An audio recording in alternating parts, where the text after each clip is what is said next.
Good afternoon. Can you please confirm if you can hear me?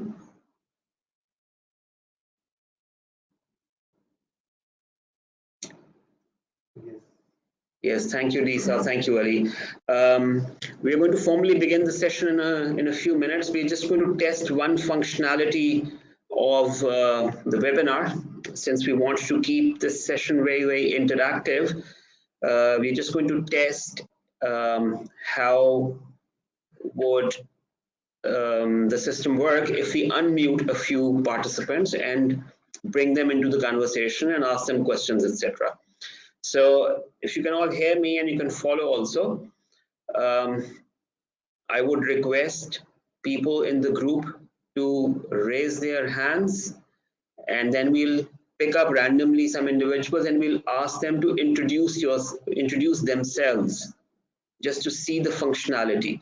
So those who have mics available on their computers don't need to have a camera, just microphones. And if the mics are functional, those who would want to introduce themselves to the audience, please raise your hands. And for raising hands, there's a button available to you.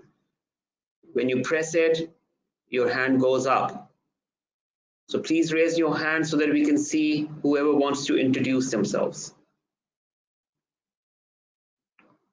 Yes, I've got one individual, Asad, Deepak.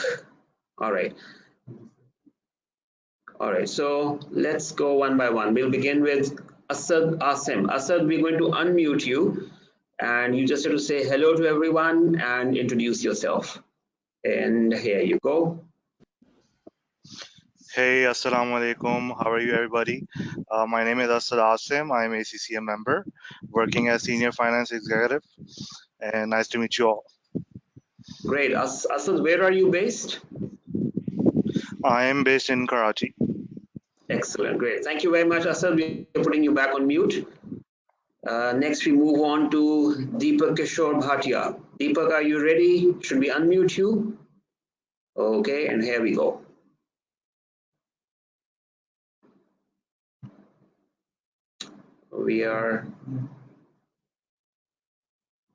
Are you unmuting, Shyam? Yes, Deepak, hello. You are unmuted. Can you hear me? Yes, we can hear you now. Hi all, good afternoon. I'm Deepak Kishore Bhatia, ACCA member since last year. I'm working as a senior financial accountant. I'm based in Dubai. Great, great. Thank you very much. Thank you, Deepak. Thank you. Nice introduction. Welcome from Dubai. What's wrong? आपने mute किया हुआ ना उसको अपना speaker output check करो ना now mute your system and just unmute your speaker. Okay, all right, let's try. All right,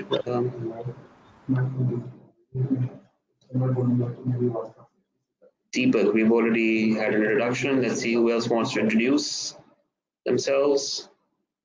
Anybody else? Yes, Mudassir Farooq next. Mudassir, are you ready? We're going to unmute you.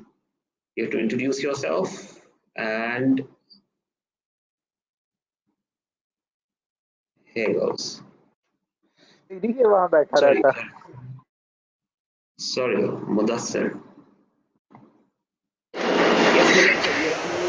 Hello. Hello. Good afternoon, everyone. This is Mudassir Farooq from Saudi Arabia. I'm working as a financial controls and reporting manager. Excellent. Thank you very much, Mudassir. Thank you. Welcome from Saudi Arabia. Thank you. Moving on next. We're going to put you back on mute, Mudassir.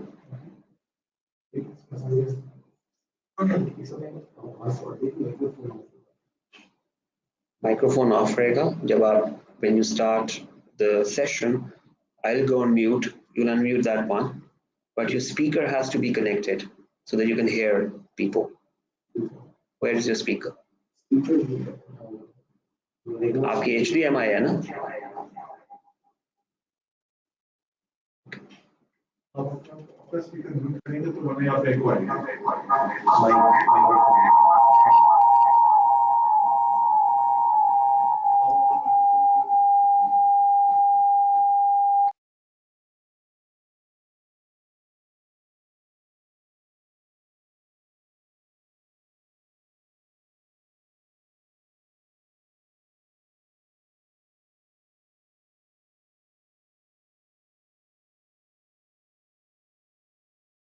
No.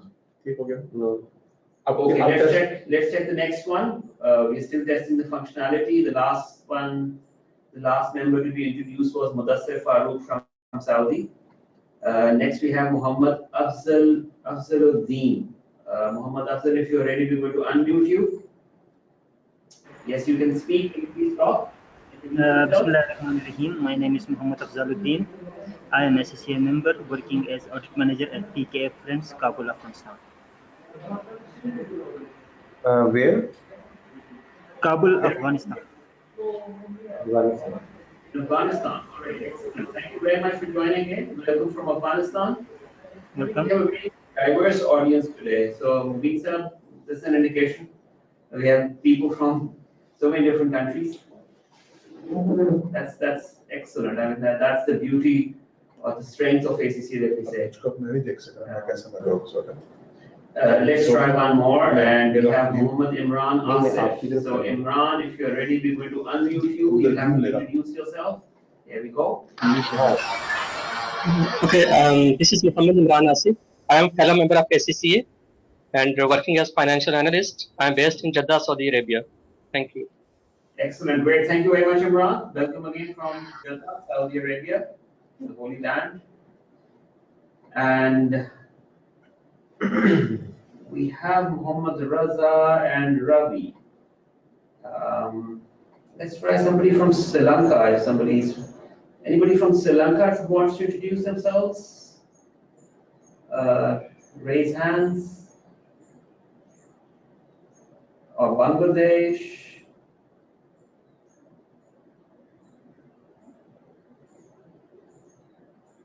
Let's try Ravi. Ravi, if you're ready, we're going to unmute you. Here we go. Hello, good afternoon, everyone. I'm Ravi Kumar, and I'm based in Abu Dhabi and ACC member since last year. Thank you. Great. Thank you very much, Ravi. Thank you. Thank you for your introduction. I think we're good. Good. Yes, everybody was able to hear them. So the reason why we've tested this functionality was that we'll have short interviews or case studies to be discussed. This is exactly how we're going to do it. We're going to request you to raise hands. Those who would like to participate, we'll unmute them one by one. We can't unmute too many people at the same time because there are echo issues and all. So we'll unmute certain individuals one at a time, and then we'll start holding conversations. This is only trying to make this session more interactive. Well, the thing is that since these are soft skills sessions, it is best if they are as interactive as possible. And I'm sure Mr. Mubinullah, who's our trainer for the session today, he'll emphasize on this as well. And in our attempt to make these sessions interactive, I mean, this is one functionality that we're going to test.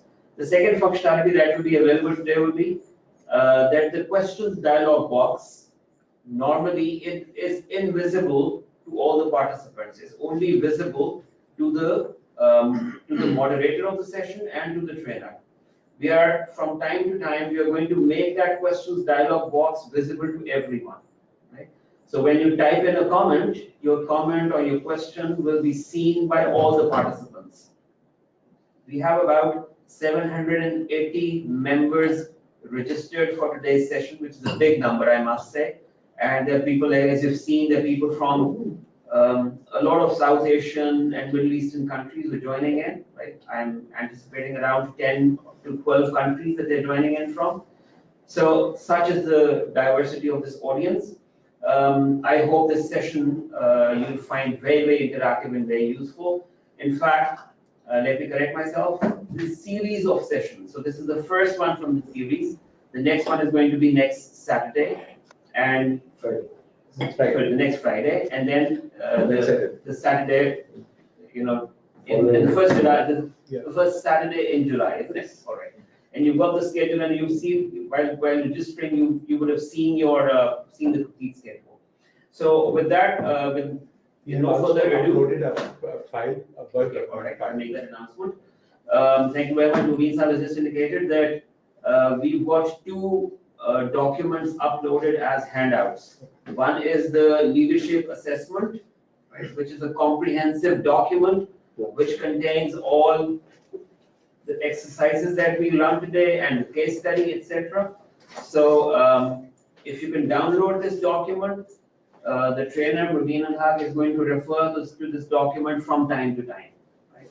So I'm sure you will find this document useful if you have it open in front of you throughout the session, and also after the session, once you want to plan to sit down and go through the contents once again. And the other one is probably the presentation that he's running, which is Leadership Series 1 as a PDF document. The presentation that the trainer is going to run is also available for you to download. So under handouts, there are two documents available, Leadership Assessment Final.doc and the Leadership Series 1.pdf. You could download both the documents, and you could, at least the Word document, you should have it open in the background throughout the session. The trainer will refer to it from time to time. I think with that, I wish all of you a very, very interactive, good learning session. And I hand over to Mr. Mubin al-Haq, who's going to run the session from here.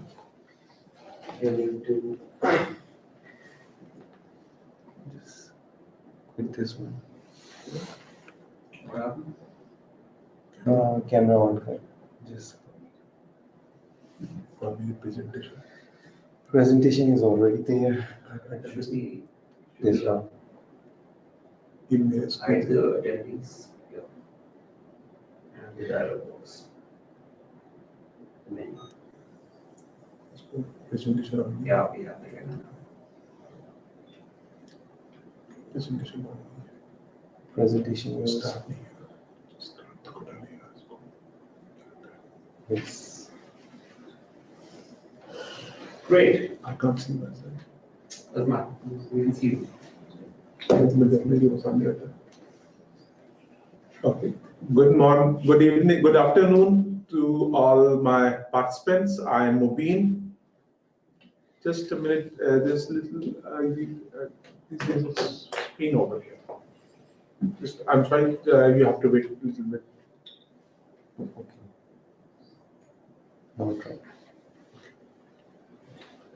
Okay. My name is Mubin, and this is my third webinar with ACCA. My first presentation was about personal leadership.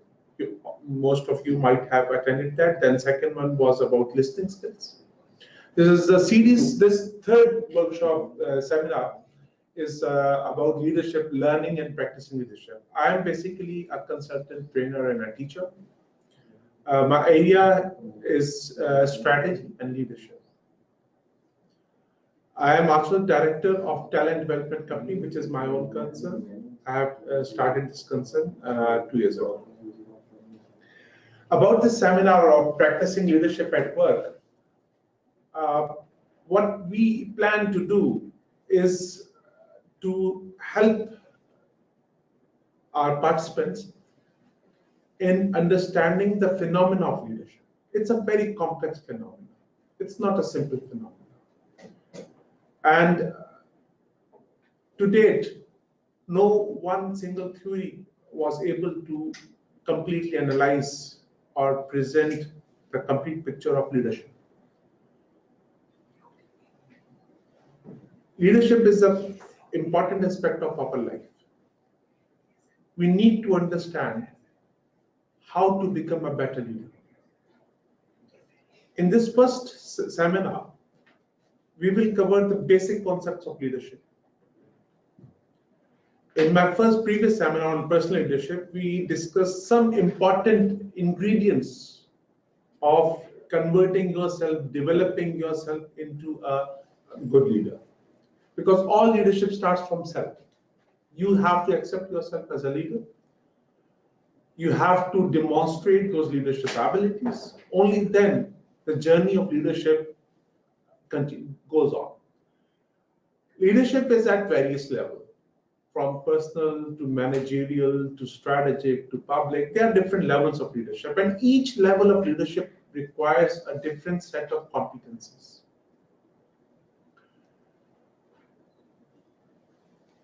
In our last seminar on personal leadership, we discussed various qualities and attributes of leader. However, in this session, as you can see from your slides, we are trying to help you understand the leadership profile, what are the characteristics of a good leader, how do leaders motivate, and we will be discussing some basic leadership styles. In the next seminar, in the upcoming, well, we will discuss multiple leadership styles. Remember, leadership is about learning different styles. No one style is good at any given time. It's up to you to understand, to practice, and apply various leadership styles according to the situation. The quality of leadership is dependent upon the quality of your style.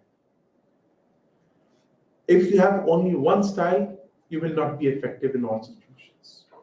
So it is imperative for you, very, very important for you, to understand the importance of leadership styles, because style is something with which we interact with our followers, with our colleagues, with our peers. And since every person has a different behavior, different feelings, different thinking, different concepts, different concerns, we need to manage each and every person in its own, with its own concept and its own sphere. So in order to understand leadership, we need to understand leadership styles. So these seminars are basically focused on helping you identify various leadership styles, highlight the important characteristics of those leadership styles, and help you understand how to develop relationship with your followers. The last seminar will be about followerships. Let's start this session with a question. And as a teacher, there's a strategy of learning that I normally use.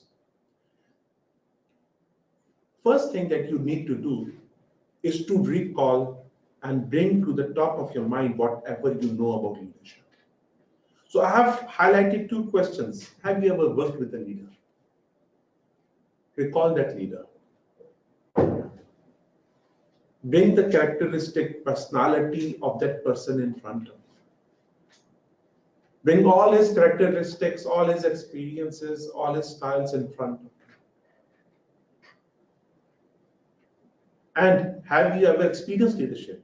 All of us have at one time or another experienced one sort type of a leader or another type of leadership. Recall that experience or experiences of leadership that you have. Bring those experiences in front of you. Recall what did you learn, what went right, what went wrong.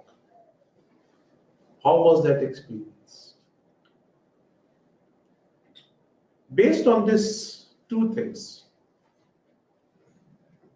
you must have seen a leader working, and you must have practiced leadership in your personal life. We all have. I would like to answer one more question, and that's where we all know in our life, in our professional life.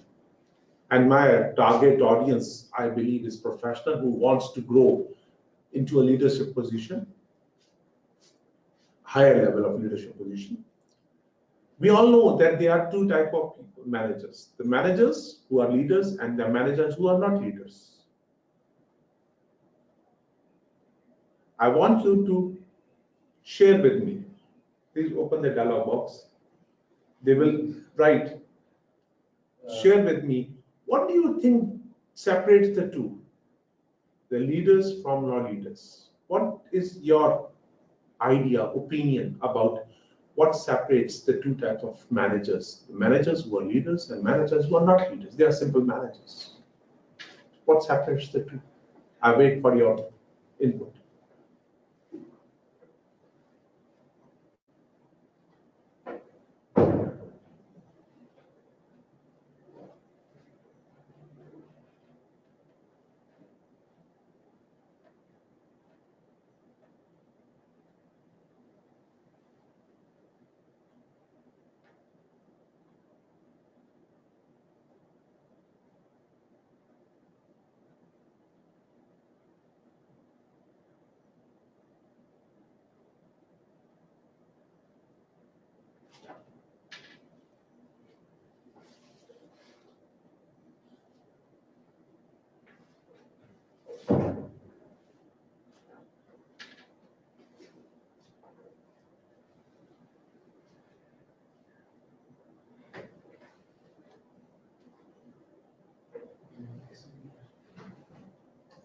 I'm waiting for the input. Yes.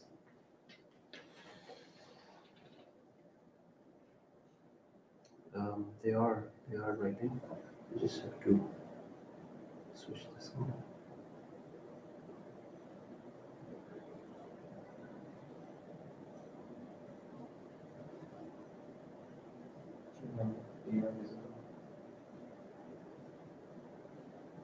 Is it visible now? Yeah. Okay. I can't see. You can read it from back into For this you have to expand it. Should I expand the window? Yes. Make it bigger. Yes.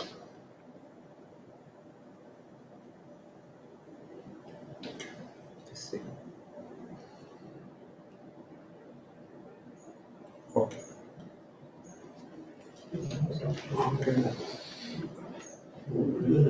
Okay, Sharik. Simple managers are focused on tasks that are task-oriented. Leaders are on the okay. Okay, Deepak.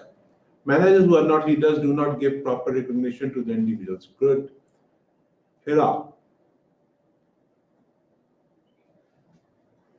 Let me read it for you. Managers with leader skills tend to bring creativity out of their team. Good. Roji. Leaders nurture their subordinates. Excellent. Leaders are self-motivated. Excellent. Managers behaviors against their team, especially at the time of failure. Leaders have a vision. Excellent. Good. So now we know leaders practice at Zahara. Excellent. So let me turn on the camera.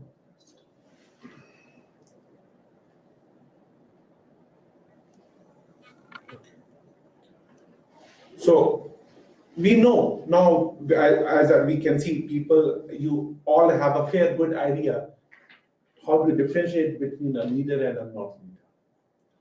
The question is now, how can we become a better leader? We all have experienced leadership. So this seminar is going to help you identify certain traits that you possess. This seminar is about you. And remember, it's one of the first basic seminar. It will delve into high level of leadership styles. It's not working.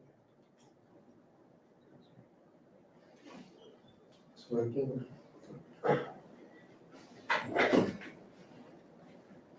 Just let me lock on it.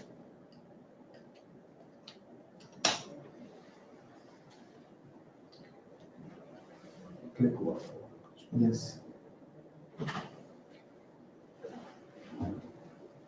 The basic answer that what differentiates between a good leader and not so good leader and a manager who is not a good leader is the attitude towards people.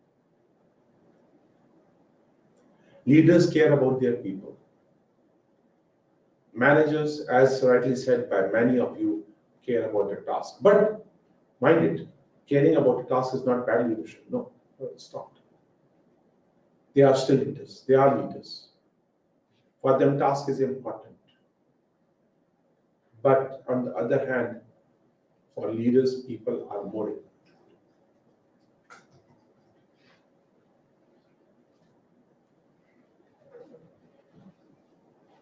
Most of you have shared their definition of leadership with me. Leader motivates, leader has a vision, leader inspires, leader brings out the creativity, leader do all these things, all these sorts of things. I would like you to develop your definition of leadership, the one that you use in your practice, in your everyday life. If I ask you, how would you define your perception of leadership? What is your definition of leadership? There are many book definitions and other things. Your experience of leadership. How do you define leadership? What is your definition of leadership? Can I switch? Yes. Switch between input. Participants are writing. I want you to share their definition of leadership.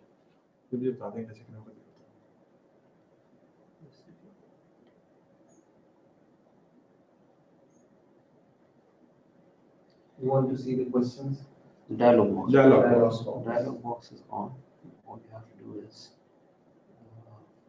take out the questions box from here and make it easy for you. Okay. So you can stay here. Just as you're done asking the question, just double click anywhere on this bar here and roll up. Okay.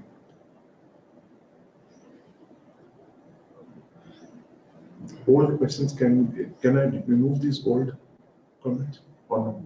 You will not want to delete them. You have to delete them one by one, so there's no point. You just start noticing them. Leaders should listen to everyone before making judgment and consider all parties in effect. Okay. Defining a common goal and working towards achieving it as a team while providing room for continuous development. Okay. Good. Good, Zara. Do you practice, Zara, this type of leadership? Leaders are those with vision, transparent, have the ability to motivate, influence his team positively, ensure his teamwork is cooperative towards a common. Good. Devika. So can I read this? Yeah? Can I read this to you? Sure. Usman said, leader has a clear vision and he led other team members to participate in decision making. Hassan Iftihar Qureshi saying, a leader motivates people towards some principal goals. Having identified these goals, she organizes and motivates efforts to that common objective, ability to take initiative and support the team throughout the process. Good.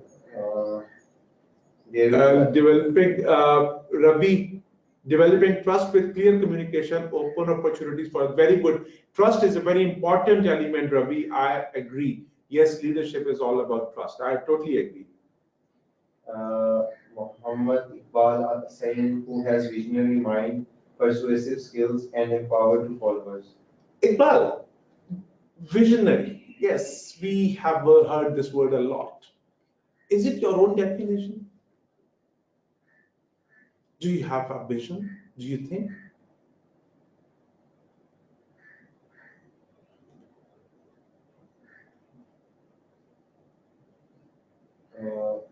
Noreen Badani. To me, leadership is guiding your team in a particular direction while being a part of the team. Very nice, Noreen. Very nice. Ali Zahir, a leader initiates the task and takes the responsibility. Good. Krishna, on success, shares the benefits with team members, and on failure, take blame within himself. Beautiful. That's a beautiful attitude of a leader. Yes. He takes the blame but shares the success. Excellent. Beautiful. Premise on Asua saying on to me, leadership is the art of giving direction to a team or an organization where while ensuring that each team member's interests, values are catered for as best as possible while enabling them to develop their skills for their good and the good of the team or organization. Very nice, Premas. Very comprehensive, Premas. Very comprehensive approach. Farhan was saying leaders don't blame, they give credit, although they do criticize, but that is always constructive. That's a trick. That's tricky. We will be discussing giving constructive criticism, constructive feedback. But remember, it's an art. Otherwise, most of the feedback becomes negative for the people. How do you convert it to positive? It's an art in delegation and developing of people. That's a leadership skill. Muhammad Hassan leading from the front. Okay. Fakhr Hayat, leadership is both a research area and a practical skill encompassing the ability of an individual or organization to lead or guide other individuals, teams, or entire organizations. Okay. How can I share my answer?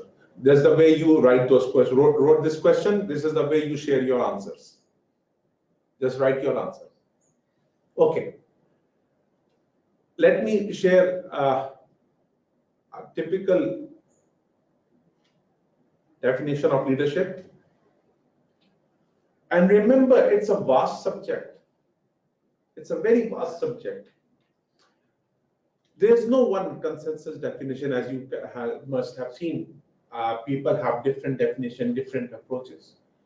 But we must have a unanimous definition in order to pursue and move this discussion further. One of the definitions that is accepted and these days now internationally, it's a research-based definition, that as given in the leadership is the influencing process of leaders and followers to achieve organizational objectives through change. Now, note it down. Leadership is a process of influencing. Now, influencing is convincing people to change. It's about motivation, motivating them to change, to move forward, to change their opinion, to change their stance. So, in leadership starts when you start influencing another person. We will be discussing various influencing strategies. Not today, but in the next webinar. Then, next thing is the leader focuses on people and organizational development. Now, personal leadership is different from organizational leadership. In organizational leadership, we take charge of organizational goals. We give organization a direction to move forward.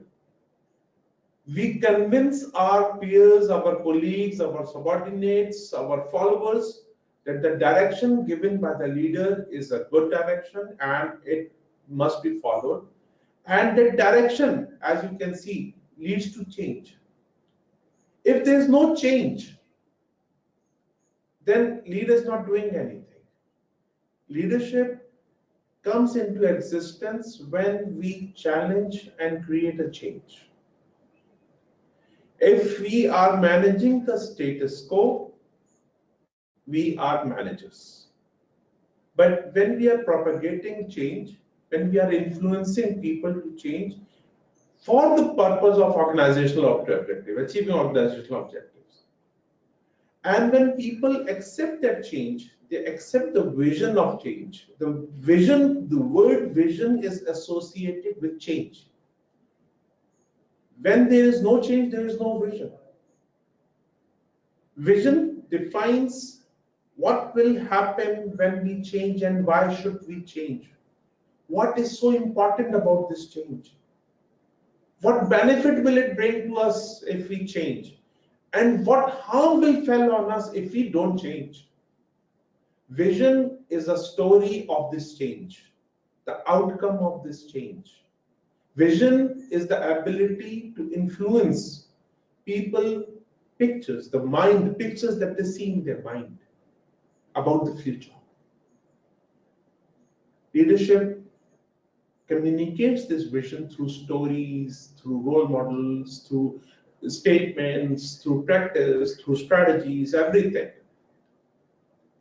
So that is why word vision becomes very important. And however, it's not it's in the definition because change is the vision. This is what we want. So whenever we influence people,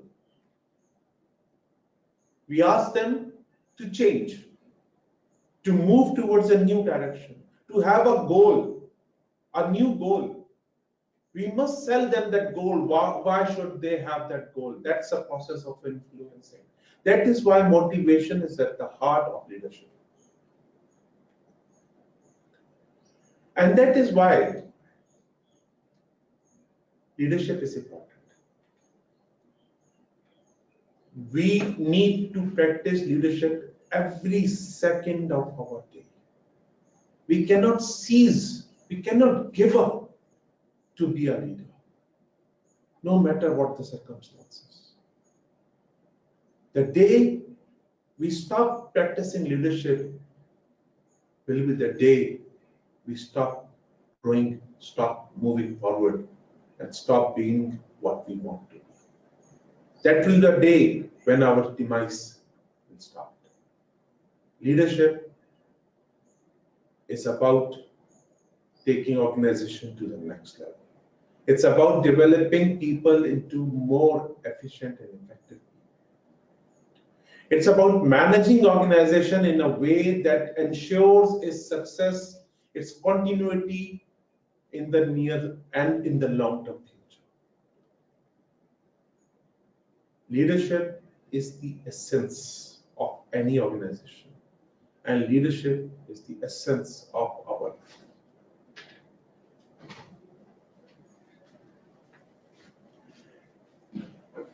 Jack Welch, the legendary CEO, said, there's a strong relationship between human-oriented leadership and job satisfaction. And research has proven it. It is said, people do not leave organization, they leave the managers. Leaders create satisfaction in the lives of people. So we need to understand and we need to practice. We all know about leadership, but the question is practicing leadership. Knowing and walking the path are two different ways. I know the map of the world, but I may not have walked on the roads of those countries. That is totally different. So knowing about leadership is good, but practicing leadership is imperative. It's the most important. There are various roles that a leader plays, as you can see from your screen. There are interpersonal roles, informational roles, and decisional roles. So we all play different roles during our time. Now, having said that, what is the first step in becoming a leader? What is the first step in becoming a leader? The first step in becoming a leader is to know yourself. Is to know yourself. How much do you know yourself? Knowing others come afterwards. Do you have leadership attributes, leadership traits? And I'm using the word trait. Although we have the leadership theory has moved far beyond the trait theory, it's an early theory. But still, it's an important part of leadership process.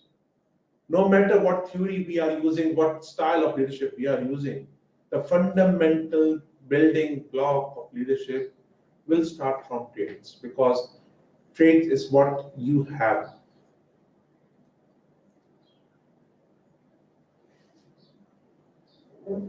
We all have different traits. We all have different capabilities. And we adopt our behaviors. And we deploy our skills according to our traits. We make decisions based on our traits. So it's a combination of behavior, skills, and traits. All leadership is a combination of behavior, skills, and traits. Trait theory has helped us a lot in understanding leadership. It has helped us in identifying the key traits that leaders must possess. But mind here, stop here. There are many traits. We do not possess all the traits. Somebody will have some traits, somebody will have some traits. And some of the traits, that's why team comes in, when group of traits help us develop a strong team. But we all have traits, and we must understand what traits do I possess and what traits I do not possess. That's very, very important.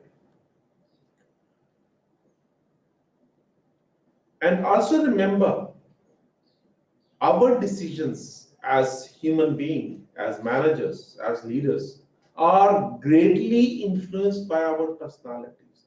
Though we can reduce the impact of personality by learning good skills, being very conscious about certain things, getting advice, involving people in our decision making, we can reduce the impact of personality. Nevertheless, the the impact of personality on our decision is always there and will always remain. It could be a positive effect, it could be a negative effect.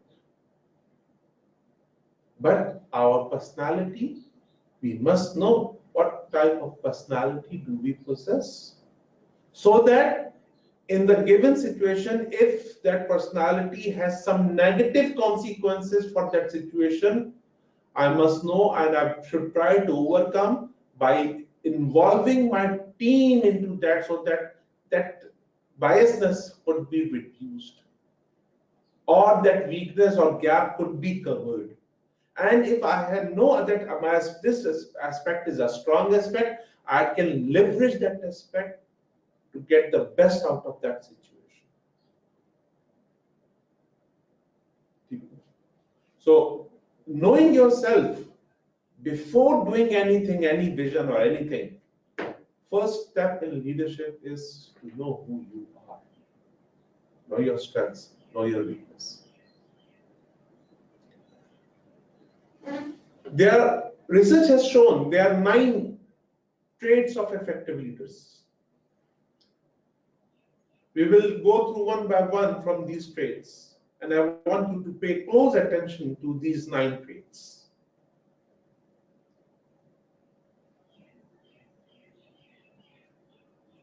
First trait, and one of the most important trait of all leaders, is dominance.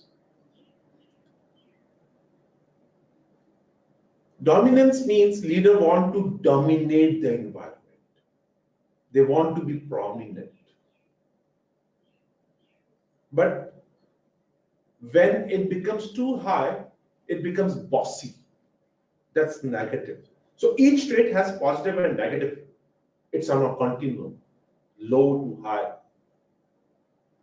But research has shown those who are low on dominance, they will be low on leadership.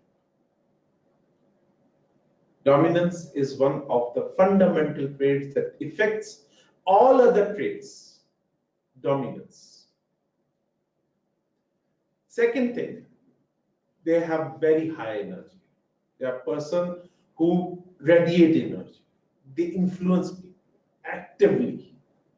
They work untiredly. People love to be with them. They are magnetic.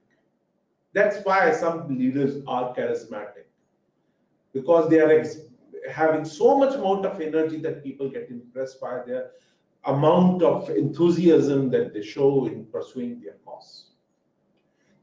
When they are high positively energy-oriented people, they are very optimistic. Even when they fail, they pursue it with full of their energy. They don't give up because they have high energy. People with low energy, they will give up. They will feel down. They will feel blue. They will feel disappointed and all that thing. But people, the leaders with high energy, they welcome failures and treat them as learning.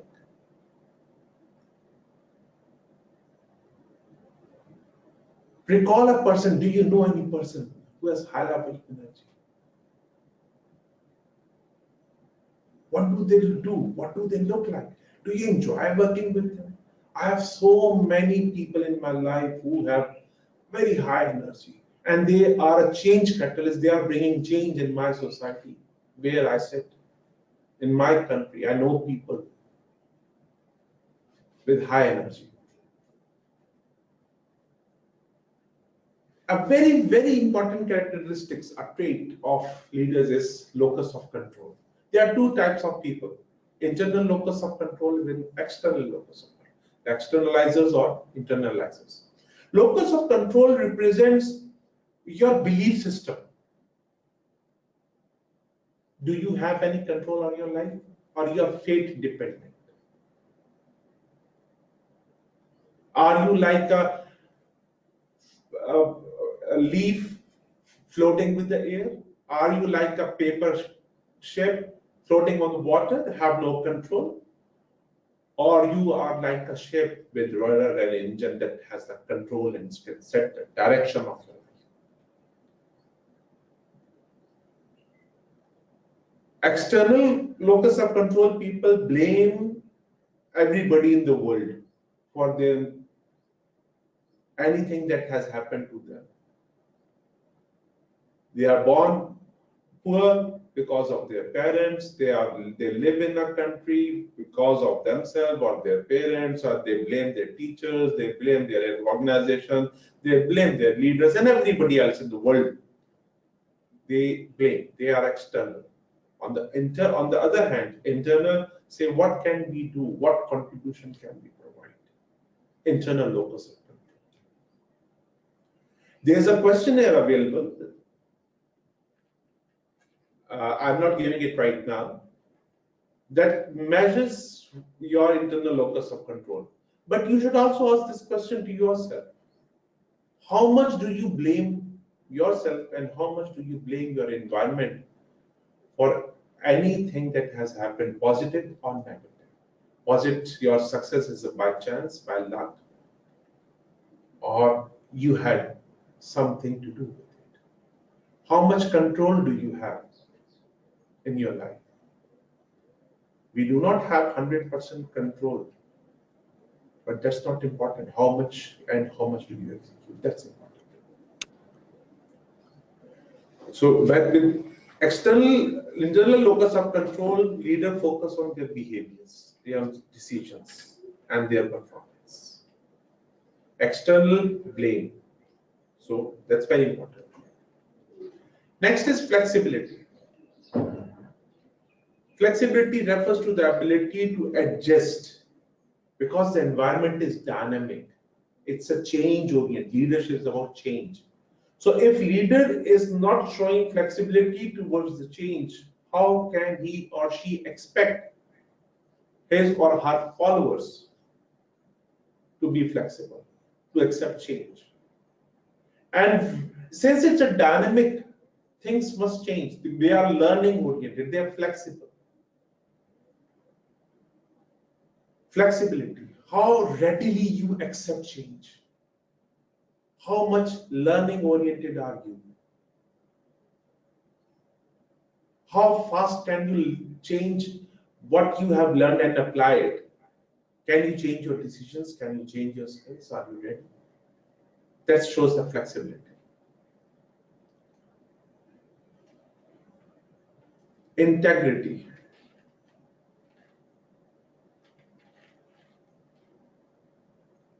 There's a whole leadership school of thought that says integrity is the fundamental aspect of leadership. Authentic leadership, ethical leadership. If a leader who is not ethical, who does not have integrity, he or she is not considered to be a leader. A person who lies, who cheats, and unfortunately we have many examples of leaders who call themselves leaders, yet on a scale of integrity they'll be very, very low. And that's unfortunate that such people are, lot of people are around us, and yet we call them leaders. Integrity defines, demarcates good leaders and bad leaders, leaders and no leaders. We have seen in the corporate world, loss of integrity has resulted in demise of many multi-billion organizations. Financial frauds are common. We might have heard about Enron's, organization like Enron, that bankrupt because of loss of ethical standards. So integrity is core. Are you a person of high integrity?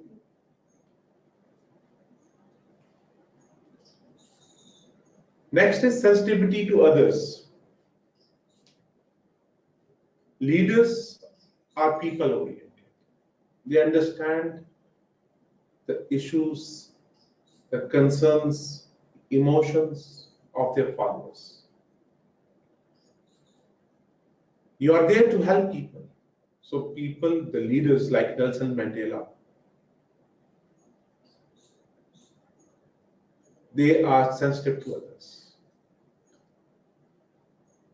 They put others first, the others cause first, and they work for that. That is how they influence people that we are working for your cause.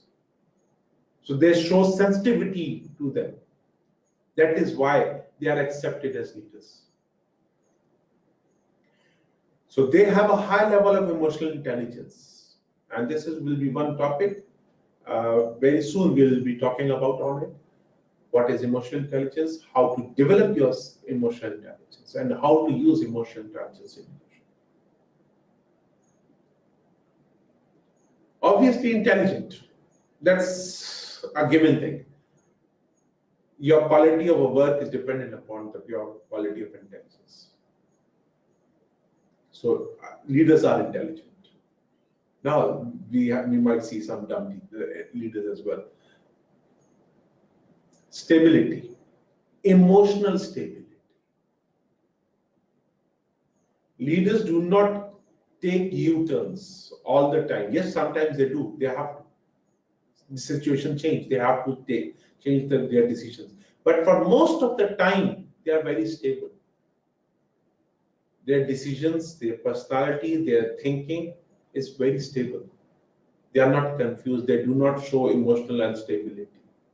They are stable. We can rely on them.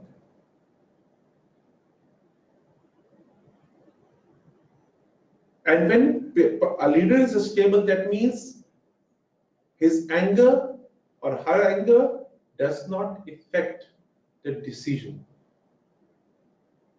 They take logical decisions with participative or non-participative decisions. That's some style that is okay. But anger-based decisions, no, they do not take. They are stable.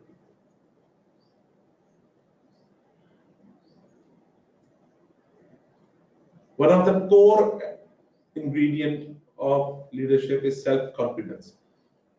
I have given you a document. In that, I have given you a writing, a small article on how to improve your self-confidence, self-concept. Leaders are people who exhibit high level of self-confidence. They do not give any room to self-doubt.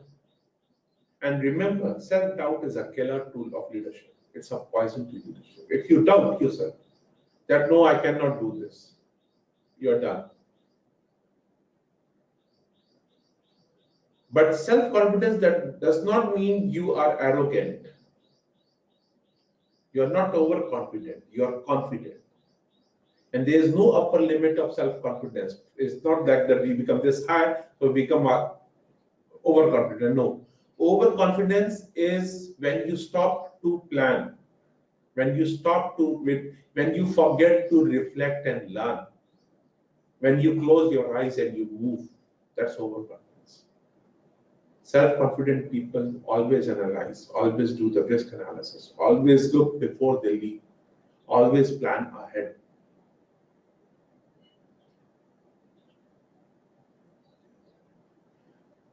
What I want you to do is to rate yourself on a scale of 1 to 10 on these 9 traits, where 1 is the lowest and 10 is the highest. And if possible, can you share with me your lowest and highest trait? I'm giving you 2 minutes. Rate yourself. They have to write in the dialog box. Yes, you have to write in the dialog box on a scale of 1 to 10. Evaluate yourself on these 9 traits. What is your highest and which is your lowest? 1 to 10.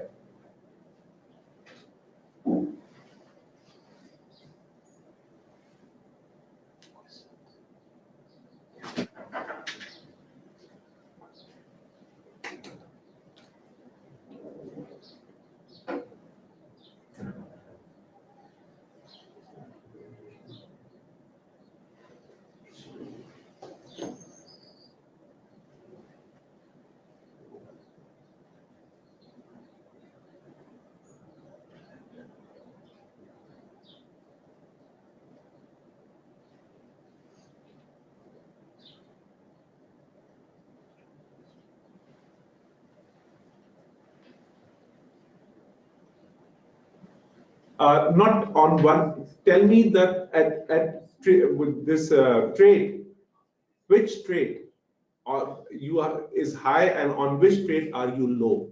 Not just 7 or 1. If you are 7, on which trade? If you are 2, on which trade?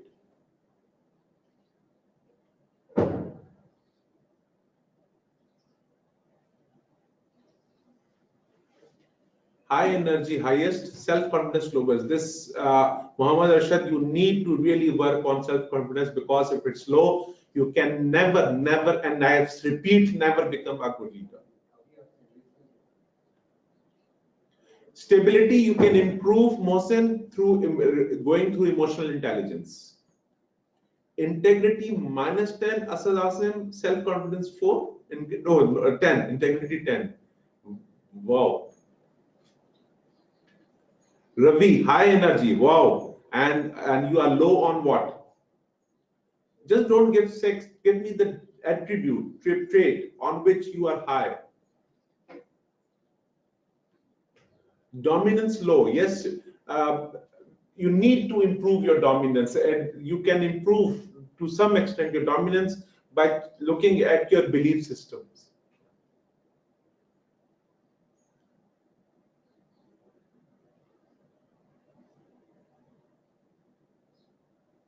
Zishan, you need to learn assertiveness.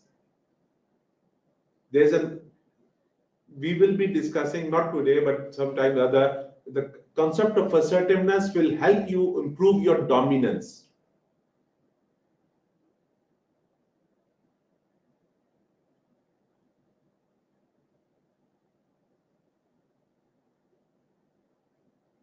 Three on confidence, how can I prove? Hayan Heather.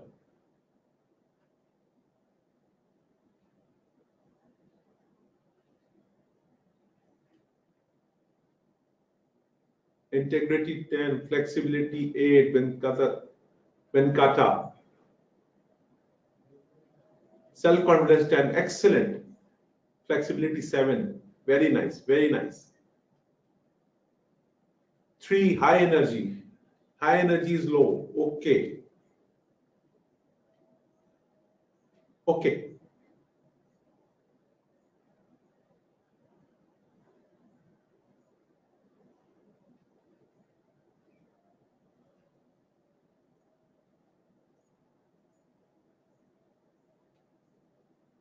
High energy 8, dominance 3, Ali Aziz.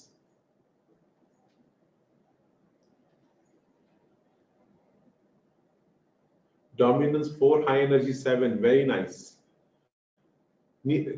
So most of the people are having an issue in dominance. And remember, I said, dominance is the most important trait that affects leadership. If you are low on dominance, you will be low on leadership.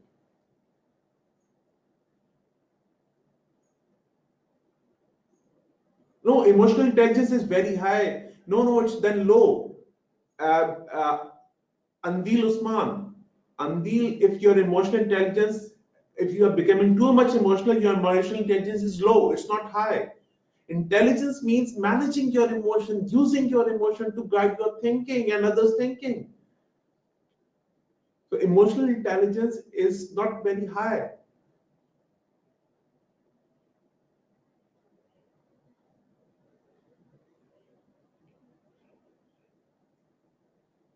Yes, Asad, I agree. Giving 10 to integrity is very high. That means at no cost you compromise and everything. This is true. I salute you all. How to improve dominance? How to improve dominance and self-confidence? Amir Aminuddin Bana, Rabi Badwani. Thank you, Andil, for correcting it. Dominance 2. Okay. I think it's time. Let's spend little time on dominance now. I think it's time to let me go back to the slideshow, and let me go back to dominance. Yes, dominance. Now, most of you have asked this question, how to improve dominance. Their dominance is low, and as you can see on your screens, dominance is the defining characteristic of all leaders. Dominance means you believe in something very strongly. And dominance means you have the ability to be assertive. Please note this word down, write it down in front of you, write it in caps. Assertive, A-S-S-E-R-T-I-V-E.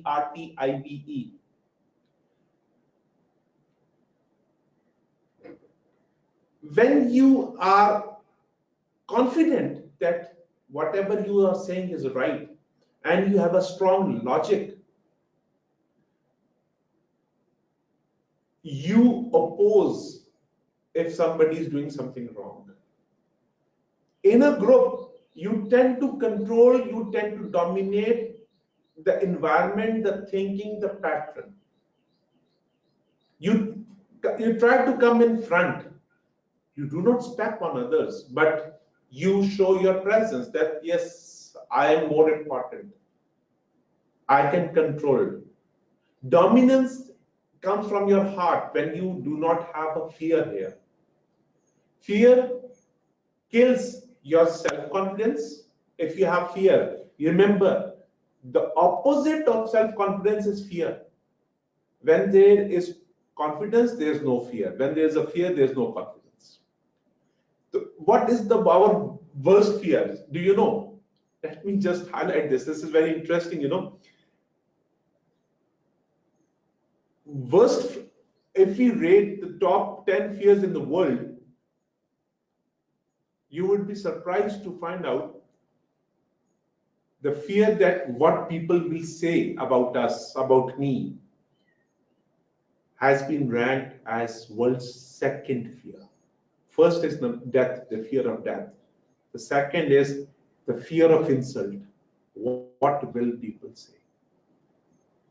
What if I did a mistake? What if I fail? How would I look? What would people say? These statements are the killer. They destroy your energy, they destroy your confidence, and that is why when these two are gone, our dominance is gone. So we tend to dominate when we have high confidence, when we believe that we are right, when we believe that I have the ability to do, and when I'm ready to face the consequences, when I can understand the dynamics of the group, when I can observe how people are behaving and moving. So dominance needs to be learned and practiced. It's not an overnight thing. Some people have by nature, and that is why it is a trait. And some people who are by nature dominant, they need to control their urge to dominate. Otherwise, they will become bossy.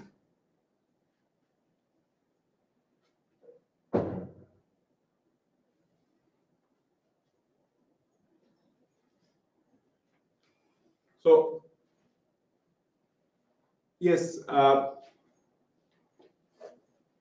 dominance is feeling of right. Yes, I am right. I am better. I am good. When you believe that I am good. So dominance has a relationship with confidence and habit energy. So when you try to dominate, you have a strong opinion about something. And your opinion is based on logic or some hunch. It could be a hunch, it could not be a logic. But when you believe that you are right, so you try to dominate the environment, you try to control, you try to influence. Whenever, remember, go back to the definition of leadership. It's about influencing. Whenever you try to influence another person or a group, you are trying to dominate. So how good are you at influencing? That defines your dominance. If you cannot influence it's only because you are either afraid that you might be wrong, or you are afraid what will people say. So it's all up to you to define it, your logic of influencing. That is why dominance is the most important dimension, because leadership is about influencing. It's about asserting your belief system. It's about asserting who you are.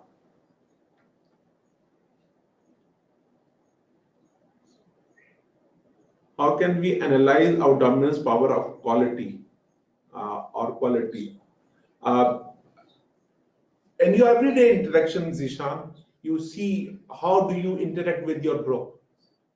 Are you trying to dominate, or you are a person who does not exist in the group?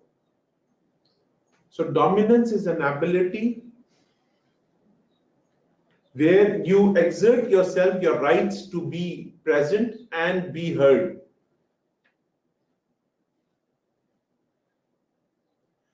Zishan, yes, it could be on opinions, it could be on logic. It has no nothing. Your strong opinions, people with strong opinions, they dominate. People with strong logic, they also dominate. And people, if there are two people with strong opinions, they will always conflict, because both will be trying to dominate each other. And this is sometimes to happen in our family, in our with our parents, mother and father, or the siblings competing with each other because of two opinions. And if has a strong opinion. So dominance, we all want to have become a dominant person as a leader. Leader is one who dominates. It's as simple as that. So you need to develop strong opinions, strong belief systems, strong logics, not about only yourself, but about the issue as well. That is how you influence others. You give logic, you give emotional appeals, you do all sorts of influencing strategies. Influencing is dominating. When we influence, we dominate.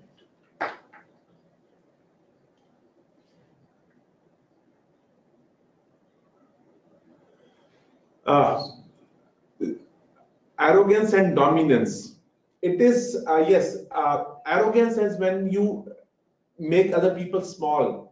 When you criticize, and you don't know whatever, what do you know? You are nothing, I know everything. No, dominance, when leader is using dominance, it is respect, he or she is respecting others, taking everybody along, but dominating, but controlling.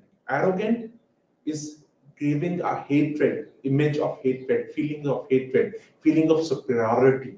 It's not superiority, dominance. I'm controlling this thing. I'm here, I'm dominant, I control, I observe, I understand. But I'm not making anybody little. I'm not pointing fingers on mistakes and trying to do that. Is arrogance. Thank you for this question.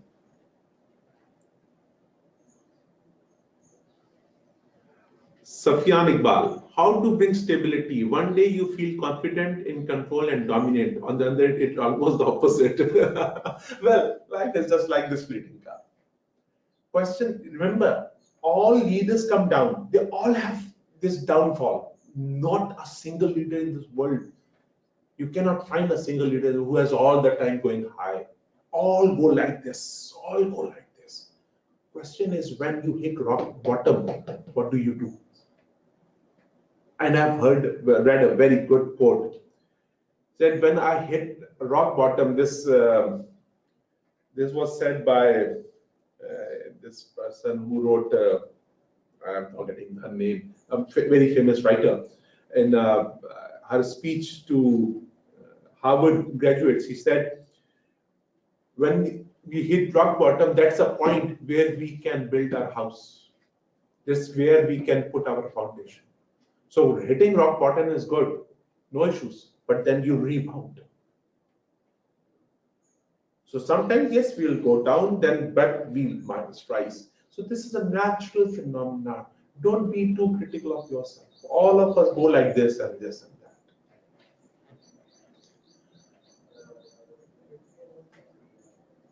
For women, dominating over your team in spite of being leader is looked upon as arrogant. How do you work around changing this attitude. Yes, Sarah Thomas, this is a issue of gender biasness and gender sensitivity. Women are as dominant as men, and they can be, if they want, they can influence if they learn the art of emotional intelligence, in assertiveness, and how to argue, how to negotiate. Yes, these are the things that you can use to overcome people's biasness about gender.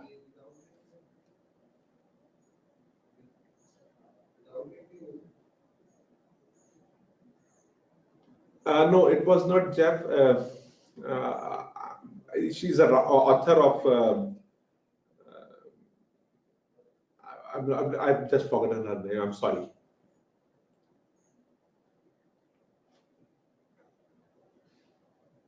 No, there should not be fear of being wrong. You have the right to be wrong. Remember, these are the rights given to you by the UN. You have the right to be wrong. Who has taken away this right of you being wrong? Everybody is wrong at one time or another. And accept, be open, accept you are wrong, you are human, you could be wrong. You have the right to have an opinion, and that opinion could be wrong, so what? This is your right. So don't worry about this thing. Be wrong and be as many times as wrong, no problem. But then make it right. If you're wrong, make it right. Okay.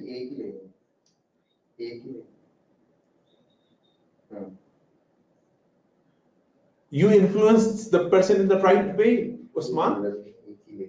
That's what influencing is all about. When you know, that is what all leaders do. Look at the leaders of your country. Look at the leaders of they argue this person is doing wrong. We must do it right. You influence people. You raise your voice. That's why there's the issue of dominance. Influencing. It's all influencing. It's not about fighting. It's influencing. When you influence people, they change. This is what politics is all about. This is what election is all about. Influencing people and telling them how to move forward. Okay, let's move forward.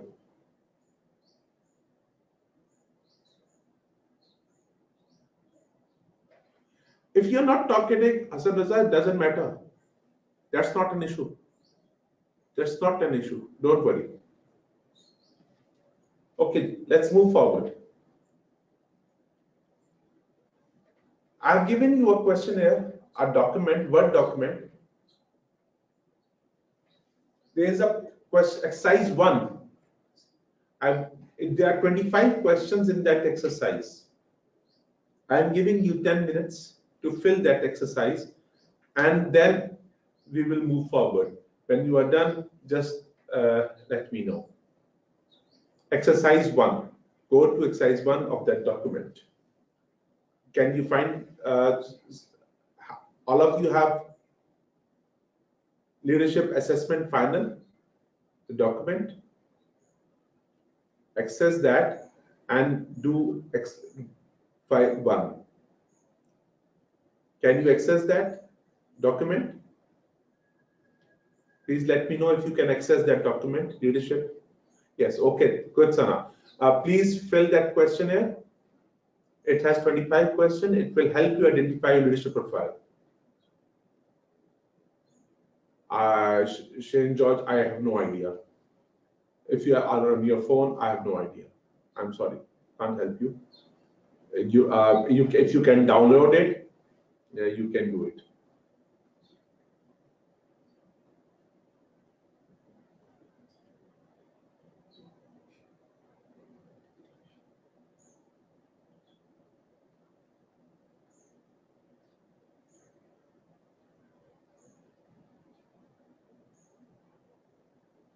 It's 4:14. We will take a break of 10 minutes. In that 10 minutes, you fill this questionnaire, and when we will return, we will talk about this questionnaire. Thank you. These handouts are available in handout section. They have accessed it. Okay.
system or maybe.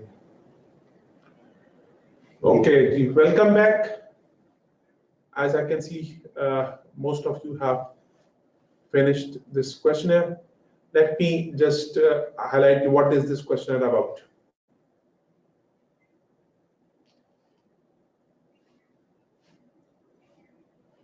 This questionnaire is based on the concept of McClelland's achievement motivation theory called leadership motive profile.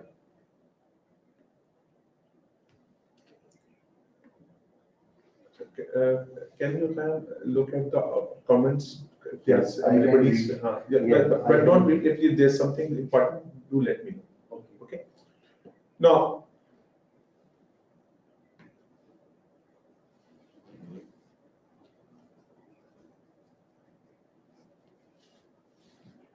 this is present the solution. What you need to do is to transfer your scores. For each question that you have given marks, put those marks in the corresponding, against that corresponding. For example, if you are given yourself 5 marks on question number 1, write 5. And for question number 6, if you're given 2, write 2. So now fill all these columns.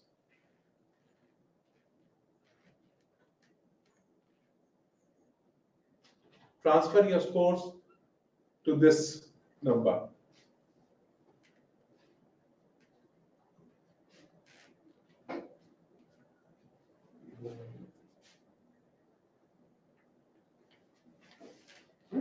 And when you are done, let me know. You can, if you have allowed them the time,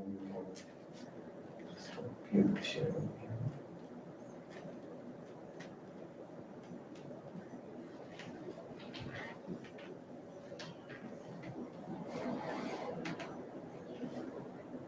These are the chat messages, feedback. Harun said share. When you are done, let me know. Yes, add all the scores, as you can see. No, don't add all add only the columns.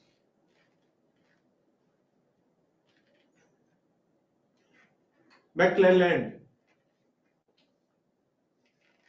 You will see his name shortly.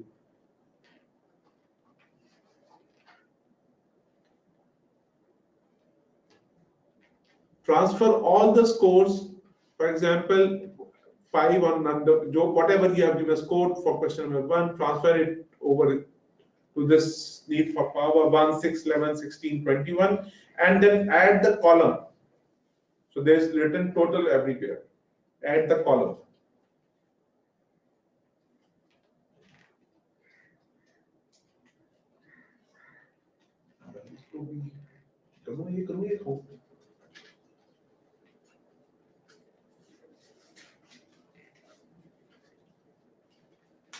It's okay by the time they will be submitting their responses. You can.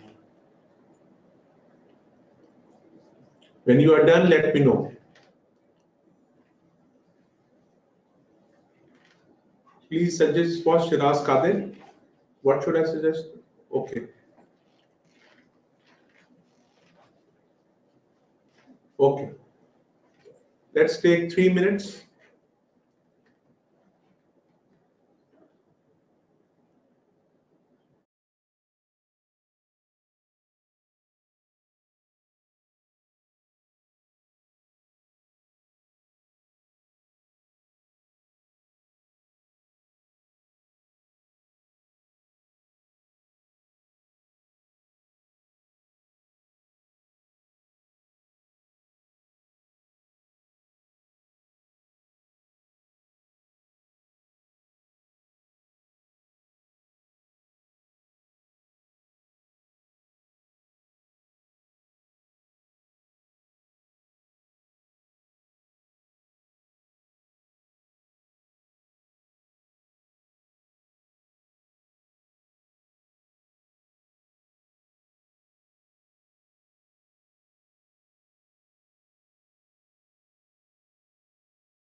Okay, Ji.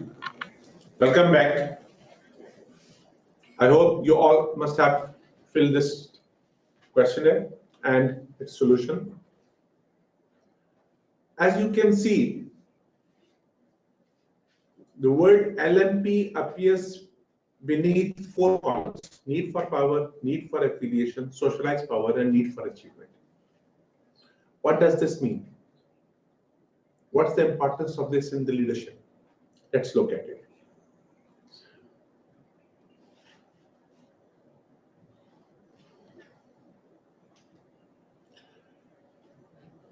According to McClelland, these are the 4 powers that good leaders all over the world use. And combination of these powers define the profile of leader. Leadership motive profile.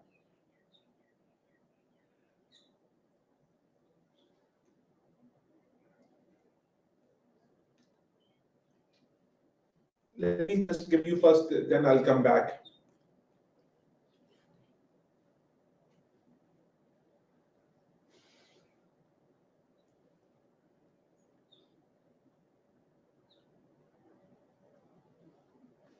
Okay. According to them, according to the research, an ideal LMP or leadership motive profile looks like something like this. The highest should be need for power and high socialized power. These should be the highest. Need for power and socialized power should be higher. And the lowest should be need for achievement. Need for affiliation should be in between. So let's go back.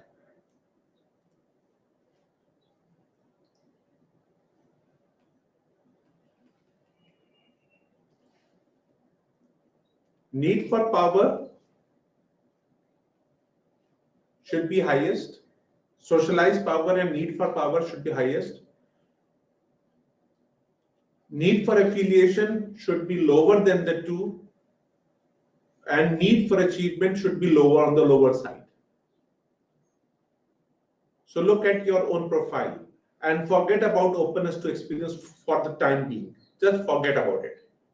It simply represents your willingness to change. But LMP represents these 4: need for power, need for affiliation, socialized power, and need for achievement. Look at your score. Need for power should be highest. Then socialized power. These should be the highest, among the highest. Need for affiliation should be lower. And lower or equal to need for affiliation should be need for achievement. But need for achievement should not be higher than need for power. This is the research has shown. This is the LMP. So look at what's your LMP.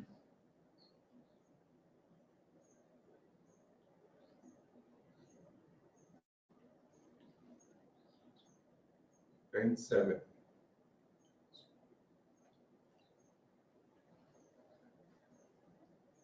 $34. Need for achievement is high, Safyan.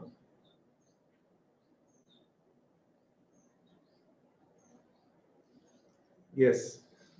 So now let's understand what does it mean.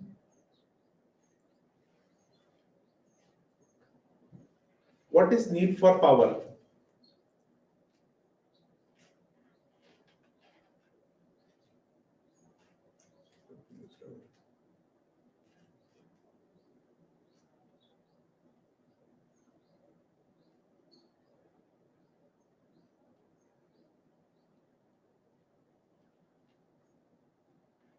What if the need for achievement is higher than need for power? What does it do? Yes, that's a question that I'm going to ask right now. This is a question. Just a minute. Excuse me, there's some issue going on here regarding the power. I request 1 minute your time. Just hold on.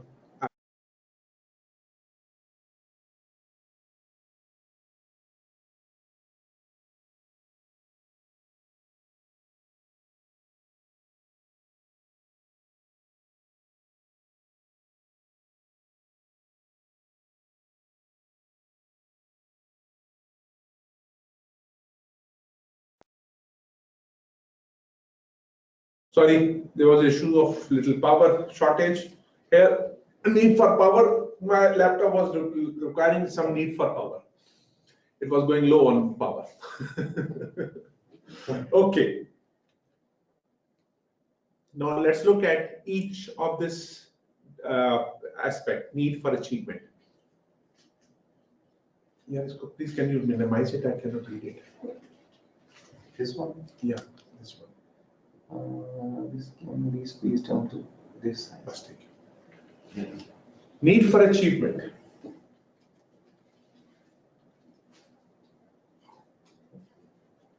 What is your need? How much you are driven to achieve? Need for achievement represents people's desire to go out and achieve. You are ready to take on your challenges personally. Are you goal-oriented? Are you committed? Are you driven? Are you moving towards, and you do everything possible to achieve? Whatever is required, you will do it. That is the need for achievement. The need for power is your desire, your need to get power, to have power, to enjoy power. Need for power is similar to dominance. You like to dominate, you like to have power, you want to be in position of power. You want to have authority and you want to have status. You are ambitious. Then the need for affiliation. It is your desire to be in a social circle, to have a social circle, to have people to talk to have followers around you. You should have a group of people, a large circle. So need for affiliation, you want to belong to that group. And this is McClelland, that socialized power is, why are you using your power? For what purpose? If you are using your power for your self purposes, that's personalized power. But if you are using your power to benefit others, your group, your organization, your society, your country, and everything, that's socialized power. So, if you understand this, let me go back again. Need for achievement represents your desire to achieve. Need for power represents your need to have power, to need for status. Need for affiliation reflects your underlying desire to be with people, to be recognized, to have a social system, to have a social circle. And socialized power is your ability to use your power for the benefit of people.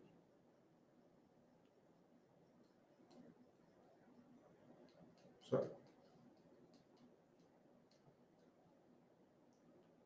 So high need for power, for LMP to have an effective LMP, the research says high need for power, high socialized power, which are higher than need for affiliation, and moderate to high need for achievement. Why? Why? Why do you think it's like that? Why? Why need for achievement should be on the lower side? Why need for affiliation should be on the lower side than need for power? Think about it. Can you give me a reason? Give me a reason.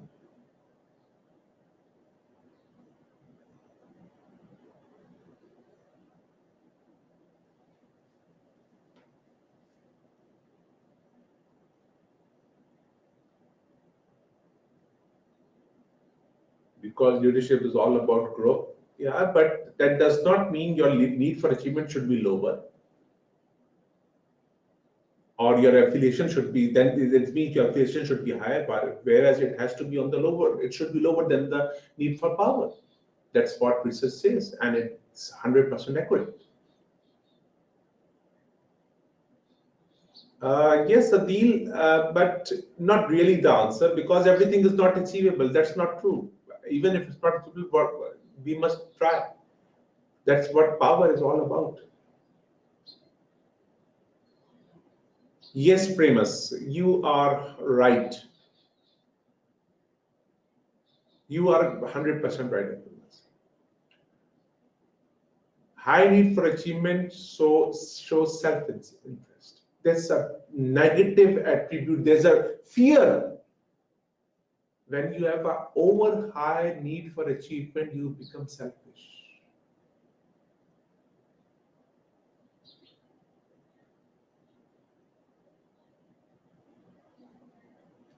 Yes, Asad, you are also right.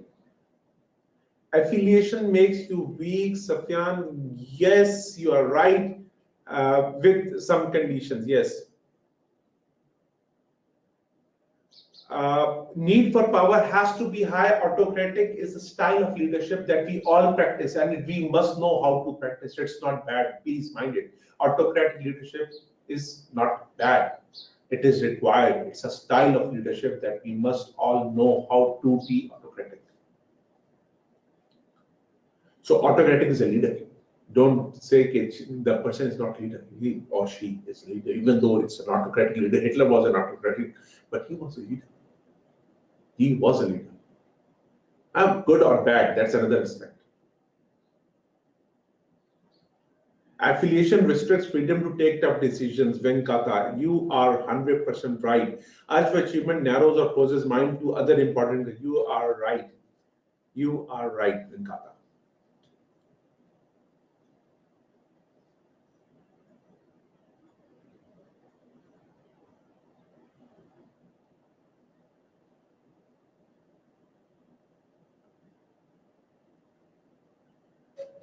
Yes, you in your CV you can write you have a high need for achievement, but then you should also write that your leadership motive profile says you also have a high need for power.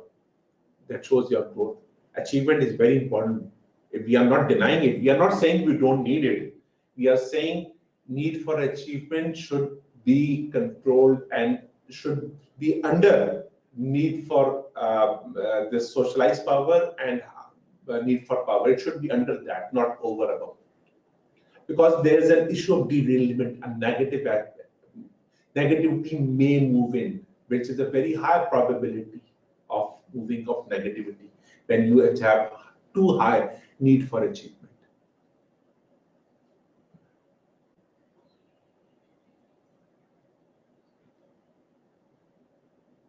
Okay.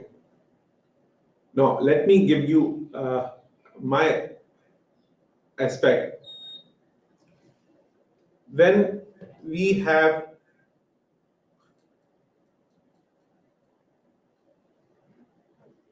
high need for affiliation, whenever there's a higher need for affiliation, the people who have this high need for affiliation will be afraid that people will become angry with them. They may lose their friendships. So in order to please the group, they will not be able to take unpopular decisions. They will go with the decisions of the majority. They will not have their own independent voice. Only because of the fear that what people will say. So need for affiliation actually weakens people. However, it is important, remember, it is very important because we need to be in social circle, we need to have people, but we must know where to put our foot down. So need for affiliation is, when it becomes too high, it becomes a weakness for a leader. The person cannot say no to group.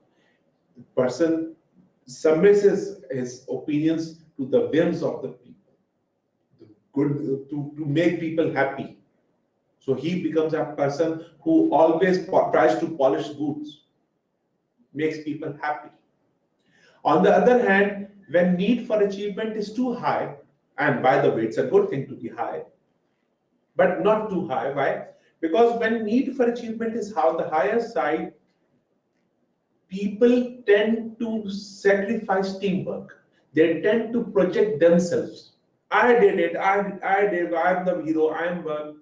So they destroy everything. So need for achievement, a leader who does not have a need for achievement will not be a leader, but it should be under control. And need for power is dominance. If you are avoiding need for power and if you are the lower side, you will never be in front, you will never be the leader. You must seek out this power, but to do what? For socialized power, not personalized power. Mind it. When people have need for power and it is a personalized power, they become a negative aspect of leadership. That's a negative aspect of leadership. They exploit people for their own gains. That is why there is a balancing of socialized power. So socialized power is balanced against the need for power. So you should have these two things as a balancing thing. If you have need for power too high but socialized power lower side, you are unbalanced, you look for your own personal gains. That means your need for achievement will be very high on the personal gains and your need for recognition will be on the lower side. Reflect on it. Try to understand the logic. The more your LMP is closer to the ideal, the better leader you would become. This is what research says, and this is not my research. That's a research that has been conducted in the world for the last many, many years. And these are the fundamentals. So if your LMP is not accordingly, you need to take courses or read books or focus and look into yourself. How can you improve your LMP?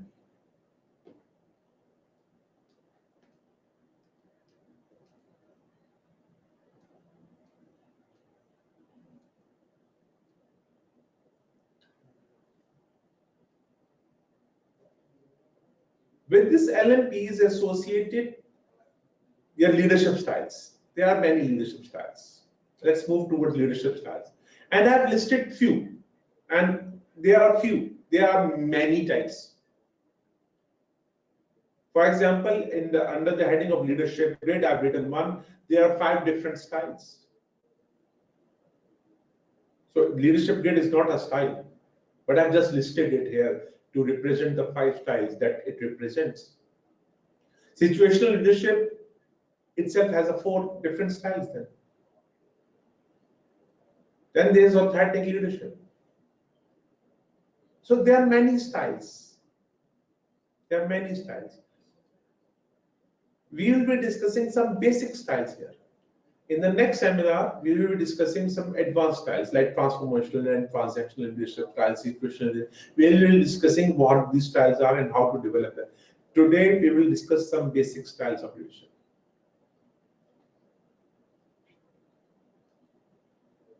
And remember, everybody in the world has a style. Even if you ask a student of class 6 or 7th grade, that person has a leadership style. So it's not an issue of whether you have a leadership style or not. You have. All of us have a leadership style, whether we are a good leader or a bad leader, we expect ourselves as a leader or we don't expect ourselves as a leader, doesn't matter. We all have a leadership style. Question is understanding what style do we have and how can I change? So each style is based on your knowledge about what is required in that style, what skills and behaviors are required in that style. If you understand the requirements of that style, you can develop that style. So as a good leader, you should be at home a master of multiple styles. Not one or not two, multiple styles. The more styles you know, that you can practice and you can apply, better leader you become. And that is what the world is now focusing upon, teaching complex leadership styles. But currently, I'm discussing simple leadership styles. With leadership styles comes the concept of leadership attitudes. Each style has its own attitudes. And as we know, positive attitude is more prone to be successful or success-oriented as compared to negative styles. I'm giving you a question, exercise 2, to check your leadership style. Go to exercise 2, fill that questionnaire, and we will be back after 10 minutes. So please let me know if you have accessed this question 2 handout.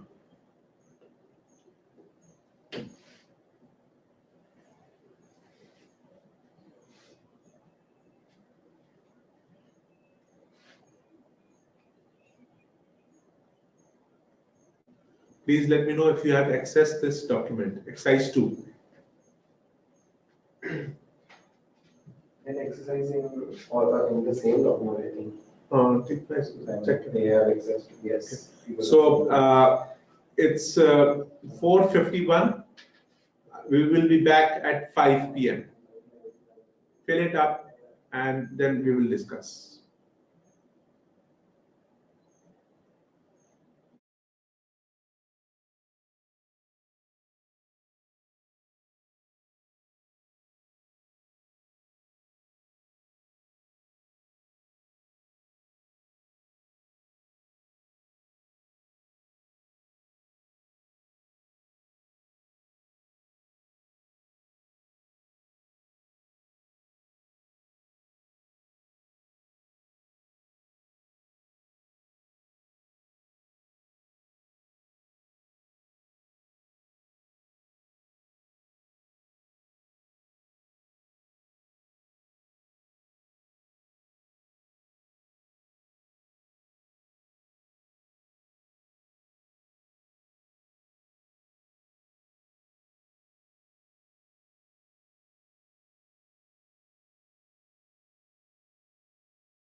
Okay, welcome back.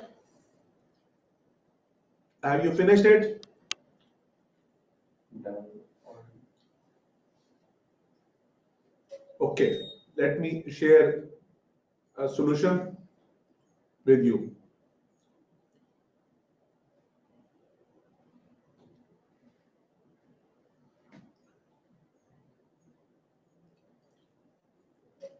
Now, on the screen, you can see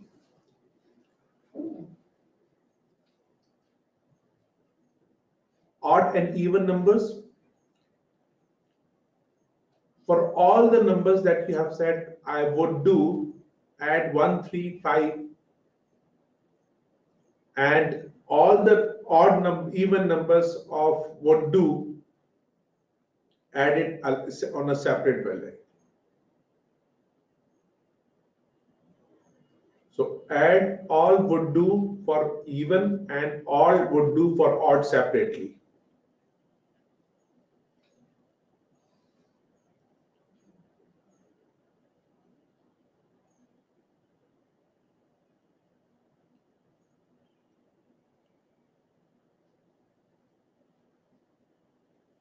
Don't add would not do, just add would do.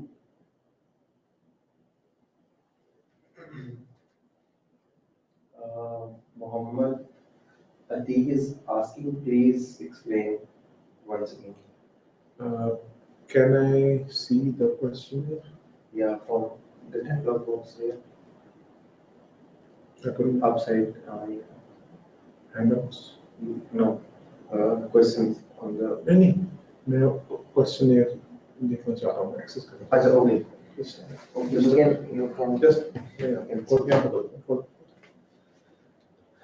just a minute. Just 1 minute. Excuse me.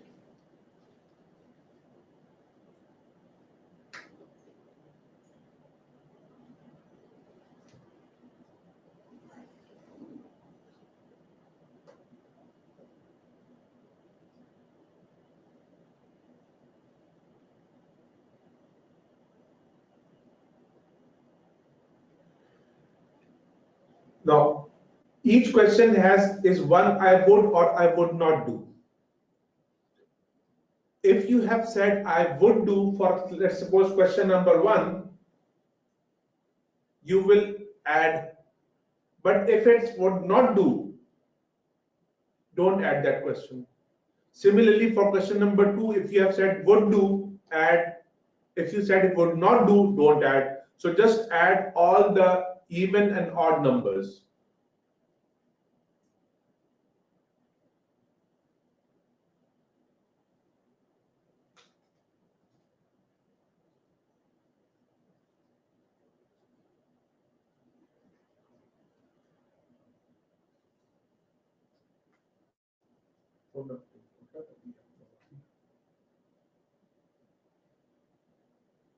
Sorry. इसमें slide में, नहीं इसके अंदर scale में scale, okay. Low task leadership style would be for 10. So you can change it, edit it during the session. नहीं गलत हो गया.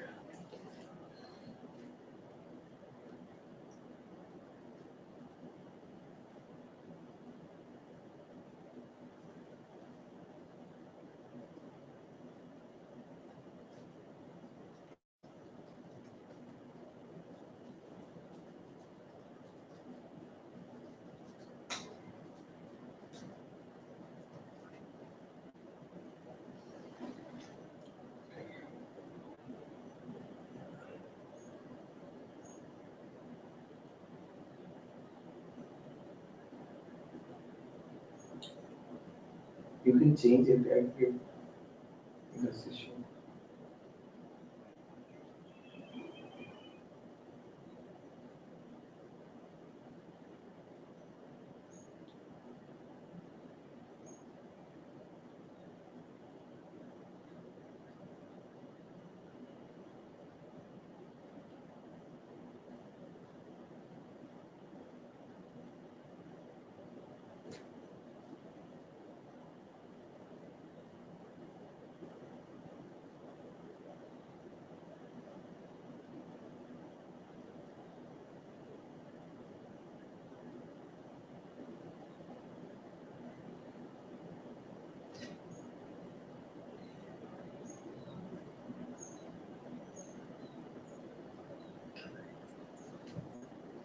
Okay.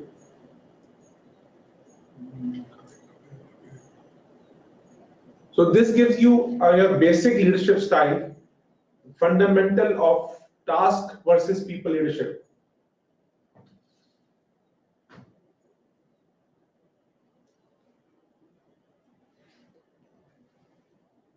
And if you have a high task leadership style, you tend to focus on getting the work done. And if you have high people leadership style, you focus on people more than task. So this is the fundamental. This is the starting point of all leadership, whether you are task oriented or you are people oriented. Using this, what we can do, we can explain the two theories, the theory X and a theory Y. Theory X says people do not like to work, that is why they focus on tasks that push people, and theory Y say people like to work, and that is why they motivate people to work, do the work. These are two different attitudes. What do you want? People, what do you believe? People are motivated or people are not motivated to work? Based on this, this is one single dimension, but Ohio State University developed a research on the same line, but developed a new model based on two factors, consideration and initiation. Now, consideration or high people means that leader is giving importance to people. He or she is considerate towards their feelings, their concerns, their environment, and their everything. On the other hand, initiation is high task, where leader focuses on setting expectations, standards, organizing, and everything. It's very much focused on structures. Rules and norms and regulations. So now what I want you to do, using this, draw this square in on a paper that you have, and mark yourself, where do you stand? High task is initiating structure. High people orientation is consideration. So using people and task, position yourself in which square do you fall? This where O is written, this is number 1, then number 2, number 3, and number 4. Can't see, how can I? Number 1 is low structure and high consideration. Number 2 is low structure and low consideration. Number 3 is high structure and low consideration. Number 4 is high structure and high consideration.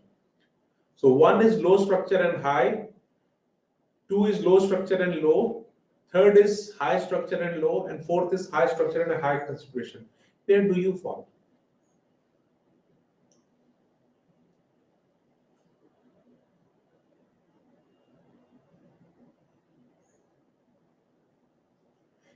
Structure means you create a structure of commands, regulation, norms, cultures, expectations. You structure the things. You create a structure around them. This is what you should follow. This is organizational structure. These are the norms. These are rules. These are expectations. Due to the dialog box, I think they are unable to see. Yes, I know. So we have to squeeze the sign. Yes, that's a challenge. Managing the two. Yes. People are answering here, like most of the people are saying for Rehan, Yusuf, Rajesh, Deepak Kishore, Mudassir Farooq for, and then Ina Irshad for, and the other ones are answering in the alphabetical terms. They are saying high consideration and high structure, Shahan Globes, high structure, low consideration, Nadeem Gulzar. It's number 3. So they should have to use the numbers or anything. And they should know where they are falling. And by the way, all these questionnaires are indicative. They are not comprehensive. So they are indicative of your leadership styles. Timur said number 8, but there is no number 8. Number 8? Which number is Timur? Number 8? There are 1, 2, 3, and 4. 1 is low structure, high concentration. 2 is low structure, low. 3 is high structure, low concentration. 4 is high structure and high concentration.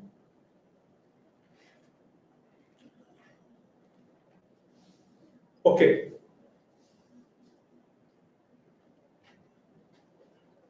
Although best is high structure and high concentration, although theoretically speaking, but at the same time, remember it's a myth. It's not. It may not be the best. There are situations, and research has proven many times that high both may not be the best one. It depends upon situation. Although high and high are considered to be the best, that means the leader has the ability to develop a strong norms in the organization. It has a strong principles, strong structures, it's a strong follower of policies. Yet at the same time, the person is able to give high consideration to people concerns, which is a very big challenge. It's not an easy thing. You might be falling on this high side, but you need to ask this question: is it true for you? Are you able to give equal consideration to both? If yes, excellent, marvelous. That means you are ready for higher level of leadership lessons. However, low structure and low consideration is a place their leader should not be. This is ineffective leadership. People with low structure and high consideration are more able to touch people's lives, but they are liable to give in to their demands. They are easily influenced by the pleas, by the cries, by everything that people say, I want to go only because of this and now that. They are easily manipulatable. While on the other hand, high structure and low concentration is a leader who is very strict, who does not yield to the demands of people, who is focused on results and using the norms and rules, and he does everything according to the rules. There is no violation of the rules. So it's a very strict type of a leader. So going to the fourth dimension, high and high, it's an ideal level of leadership for many. With again, with the small inverted commas, may not be the best in all situations, but some researchers have said that it's the best. Some have said no, it's a myth. It's not the best. However, it is according to Ohio, it's one of the best methodology that leadership style that you can use. In a high structure, leader normally defines clear-cut boundaries, expectations, and goals. At the same time, the leader takes into account, makes people participate, listens to them, addresses their concerns within the parameters of that limitation that's set by the organization. So it's a challenge. It's not an easy thing to do. Theoretically, yes, we can rely on that area, but we need to learn a lot in how to deal with people with high concentration and how to implement the systems and structures while listening to the people. So this is just an indication of your style. You need to improve. If you are on any other dimension, you can improve and you can move towards the high structure and high concentration. So let me just look at any comments.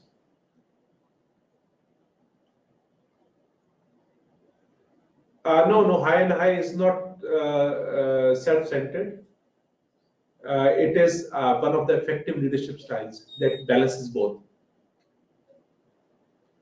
For short term, 1. For long term, 4. Yes, maybe. Good. Okay, let's move forward. So now you know your basic leadership style. Are you task oriented? You are people oriented? And how much task and how much people? And remember, we need to balance. And remember, it's a challenge to balance this thing. It's not easy. This is a very tough situation where you need to balance both. A lot of training needs to go. While asking how to improve them. Training, education, thinking, learning. You must understand when you are in high, how do you think? How do you operate? What is the difference between 1 and 4, 3 and 4? When there is a high concentration.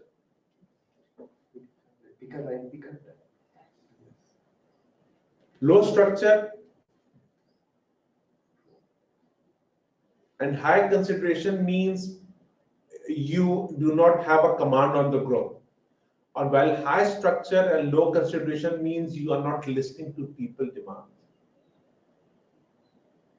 So balancing the two sides requires lots of logic, lots of argument, lots of insight. It requires skills of negotiation. It requires skills of assertiveness. It requires creativity. It requires ability to say no. It requires ability to have a dialogue. So it's a very complicated area of high and high. It's not as easy as it seems. Moving from this leadership style, let's move towards another critical area. We have little time left, is leadership and motivation. As we started from, leadership is about influencing. So motivation is one of the key areas of leadership.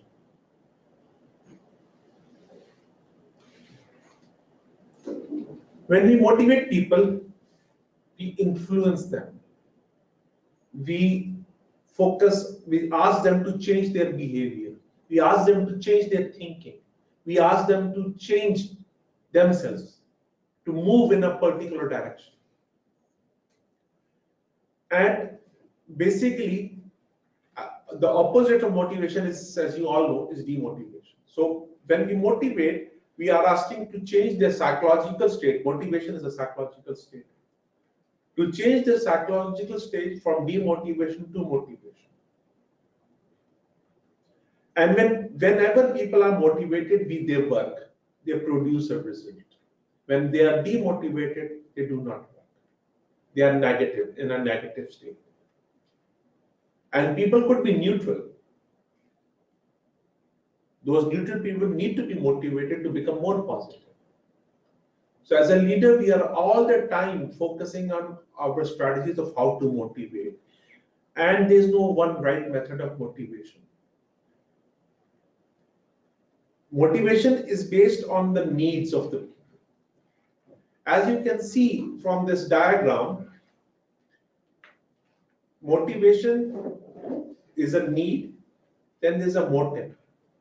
For example, I feel thirsty, that's a need. But I'm going to drink Coke, that's a different motive. If I drink Red Bull, that's a different motive. Or if I drink a juice, pure juice, that's a different motive. And if I drink pure water, that's a different motive. So my behavior depends upon my motive. If I'm drinking Red Bull, I may be needing a high level of energy. If I'm drinking Coke, I may be trying to be in a social circle. If I'm drinking water or juice, my motive to remain healthy. So from need to motive, there's a difference, and we do not see motives of people. We have to understand the motives through their behavior, through their talk. We have to infer, or we have to ask them, what is your motive? So motive creates this behavior. Behavior is any physical response that we do. Our moving is behavior. When we do something, behavior is doing, we get consequences, good or bad. And that consequences leads to satisfaction or dissatisfaction. And this is a circle. We go back to our need and our motives. So whenever we are motivating somebody, we have to understand both all these things. We have to understand what is the need that I'm satisfying, what is the motive that I am providing or the person is requiring, what is the behavior I want from that person, and we must show them the consequences of doing it and not doing it. So motivation is a process of dialogue, of interaction, of influencing people. There are two types of motivations, extrinsic and intrinsic motivation. Extrinsic motivation refers to external environment motivating you, like pay, like promotion, like rewards. While intrinsic motivation refers to something that is inside you. You are motivated because of your some own personal aspects. And since the job of leader is to motivate, we must understand how to motivate people. Look at this list. It's not a comprehensive list. It's just a suggestive list. What motivates you? Do you know? Can you write down 2-3 things that motivate you? They may not be from the list. You can write it on your own. I'm just giving you a list of 12. Identify what motivates you. Write down. Know yourself. What motivates you.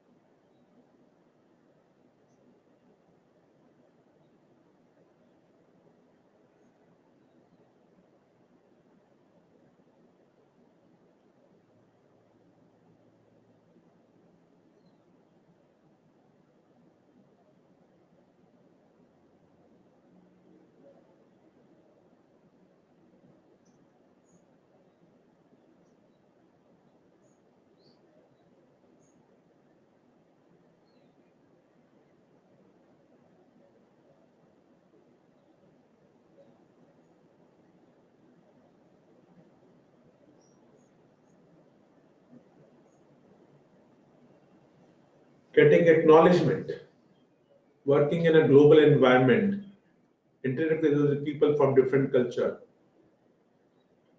discovering something, expressing my creative thinking, people appreciation really motivate me, accepting challenging tasks, money and adventure, to come up to my associate expectations, challenging work, rida.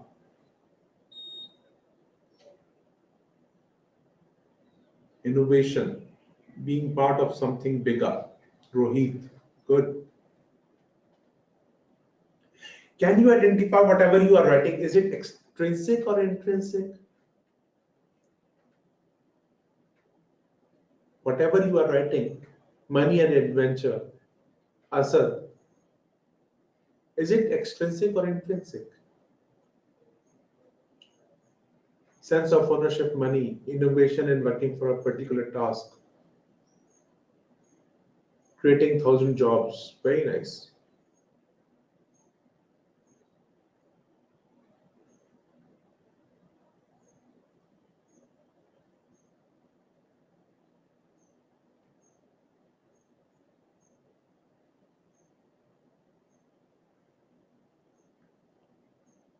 Sense of adventure, intrinsic, very nice. Very nice.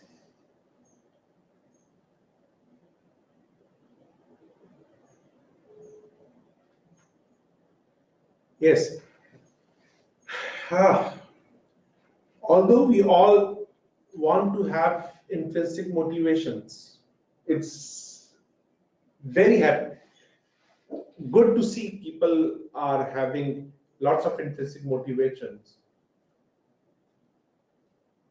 But this is a challenge for us.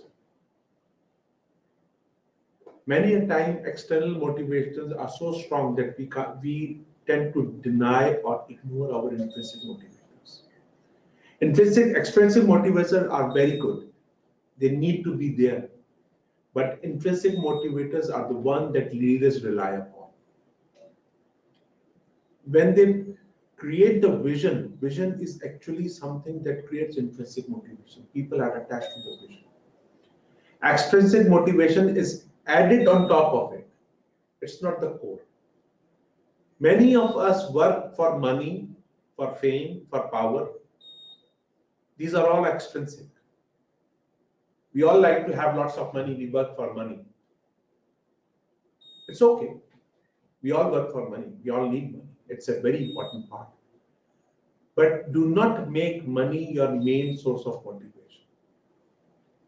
Instead, create some intrinsic motivation for you. You must know your values. What is the most important thing that you want to do?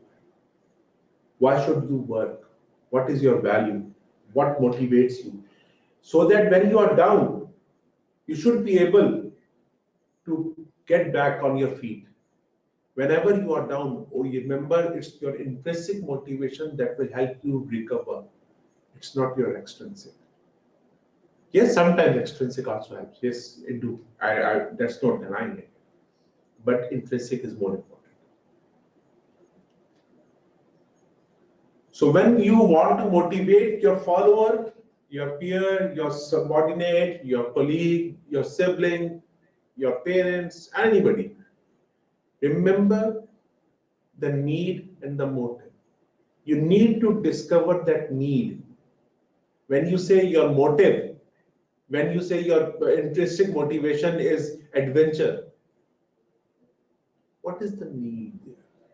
How can it motivate you at the workplace? How can adventure help you in your workplace? So you have to understand at your workplace what motivates you. And there could be a number of motivators. Outside the work could be different, and within work there could be different motivators. And it's totally normal. But the best thing is, if what motivates you is your profession. For example, if you like adventure, it's your profession. You are a rock climber, you are a traveler, you are a trekker, you are a skier. Adventure motivates you and adventure is your profession. That's the best combination. That you will never feel down or sad or anything. But if that's not your profession, so find something that is in your profession. How would you motivate? So growth, your career, cause, something like that.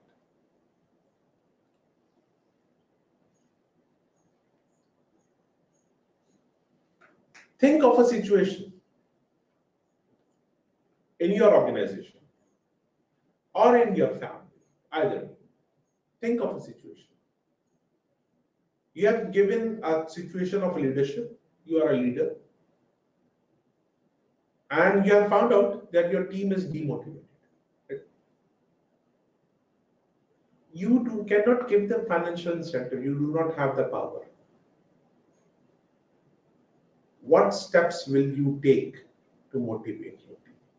How would you motivate your team? Write down those steps. I want you to think about those steps and write down those steps. How would you motivate your team? Can you? There will be writing how to motivate. Yeah. Sir, when we will be having the interactive session, when we will allow them to speak on their microphones? After this.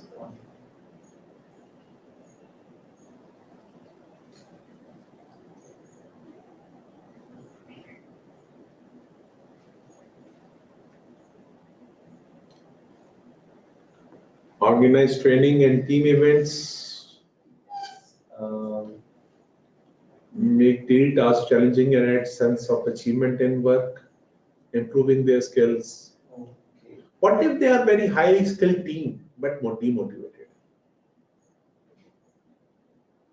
Through learning and development.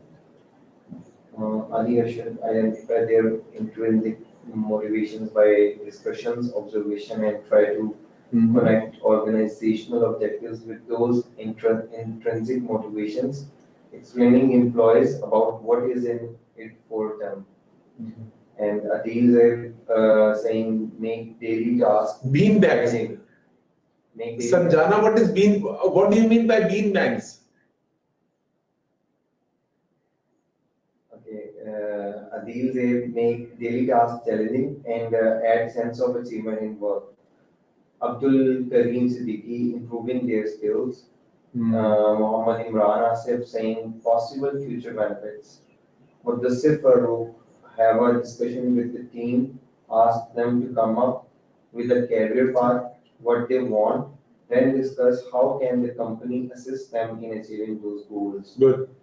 Mubashir Noor, learning outcome for individual with. Amiruddin by giving sense of ownership in their work. And Asad Asim, speak with team members, define the demotivation factors, make team members see the other side of this factor, having demotivation turn into motivation.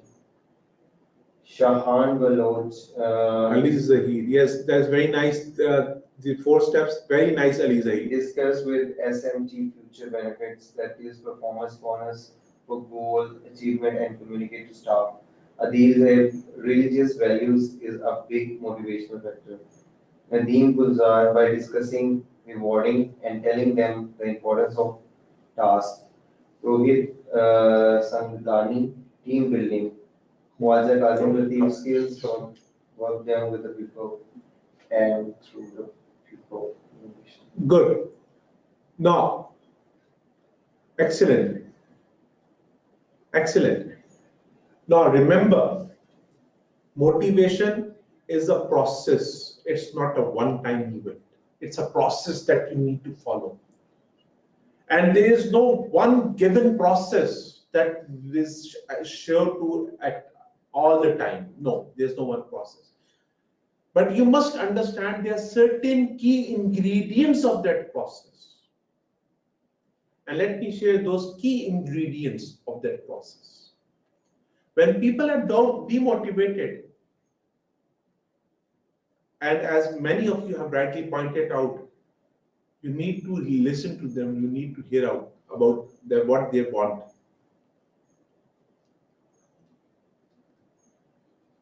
But before we move into that area of how to improve the motivation, you must understand major motivation theories. A brief overview, very fast.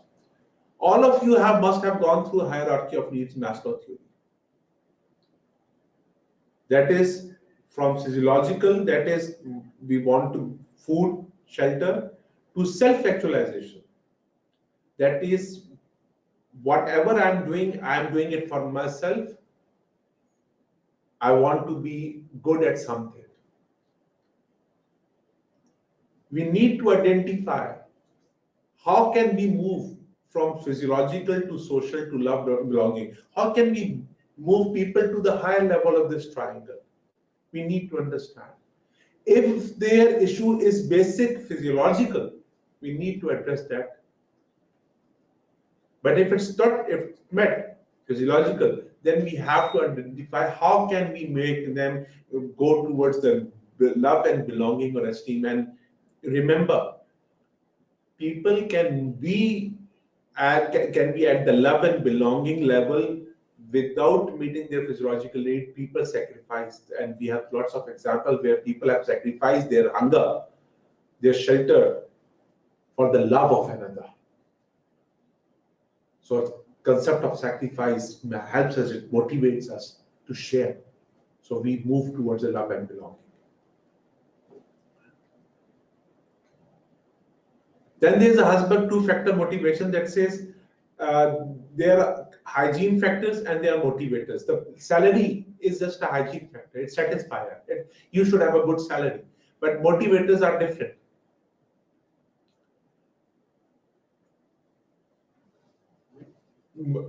Husband says motivators are intrinsic factors. Achievement, recognition, growth, learning. These all motivate us. When I feel I'm growing, I'm improving, I'm giving value, I'm adding value, I'm being respected, this motivates us. We become a part of the family, love and belongingness, remember? So when we add value, that's esteem value. when we add value, when I believe I'm adding value, that improve my self-esteem, I move towards self-actualization. So that makes us motivated. And then very important theory of motivation is acquired needs theory. And again, you will see the words of need for achievement, need for power, need for affiliation. Yes, acquired need theory is much more related to leadership. We all have these needs. If you satisfy these needs, people become motivated. So if your employees have high need of achievement, this is what you are required to do with them. Give them non-routine jobs. They are need to achieve. So give them challenge, give them tasks to achieve. They are creative people. They are result-oriented people. Drive them, challenge them. Don't control them. Lead them, give them freedom to do. And if people need power, decentralize, give them authorities. Let them do. And please note, people who have high need for power, they tend to be alone. They tend to work alone. We need to develop them into a team. They may be a part of team, but they will like to work alone because they do not like to share power. And they want to accomplish something, and they want to be in the limelight. So praise them a lot. And people who have a high need for affiliation, you should talk to them, invite them to parties, make them a part of team. They are the best people for teamwork. They love teamwork. On the other hand, the people with high need for power, they may not be a good team player, but the people with the high need for affiliation are the best team players. So make them good friends, talk to them, socialize with them. So using these theories of motivation, what research has highlighted certain aspects only. And again, this is not a recipe. This is some advice to how to motivate people. First, you get connected, you get to know with them. What do they want? What do they need? Why are they there? Understand the reasons of their demotivation. Be a part. Be their friend. Become a trustworthy. You know, without trust, there is no leadership. You must learn to develop trust. When they can only get motivated by you if they trust you, if they are connected with you. If they do not trust you, if they are not connected with you, they are at a distance from you, you cannot motivate them. Then remember, all of us needs appreciation. Whether we are intrinsically motivated or extrinsically motivated, we all need this thing. It should be shown that whatever we are doing, we are adding value. We are in our task, even if it's a janitor. Tell that janitor how important his work or her work is. For example, I remember a story my boss told me a long time ago. He said there was a mason who was laying stones for building. A person asked him, "What are you building?" He said, "Nothing. I'm just putting stones for a wall." And then there was another mason who was doing the same work. The person asked him, "What are you doing?" He said, "I'm building a home." The difference between the attitudes is he was feeling important. He is part of some work. He is accomplishing something. On the other hand, the first person was not part of it. So we must tell them whatever they are doing is important. That is how we motivate them. The importance of cleaning toilets is very, very important. It's highly. You must tell them whatever they are doing, how will it help them in their personal growth and development? We all want growth. We all want achievement. Whatever we are doing, we must see that it should reflect or result in our growth, personal growth and achievement. So tell them whatever they are doing, how will it help them in their future life, within the organization and outside the organization. In their life, how will it benefit them? Show them the big picture of which they are part. Share the big picture often, quite often with them, so that they can see what role they are playing. Even if they are putting a line, what is the role of that line in that big picture? Without that line, that big picture is not complete. Help them see that big picture. And do it regularly, every time you interact. Connect them with the big picture. Every time you connect, they will become motivated because they are seeing something that there's a big picture to which they are contributing, and that big picture, they have a role in that big picture, and that big picture is helping them develop. They will become a better person, better manager, better leader, better human, better friend. So continuously interaction. And at the same time, they must understand the criticalness of their role in that picture. You must keep on again and again highlight the importance of the picture. Just don't show them the big picture, but connect the importance of that big picture again and again and again and again. It's a repetitive cycle.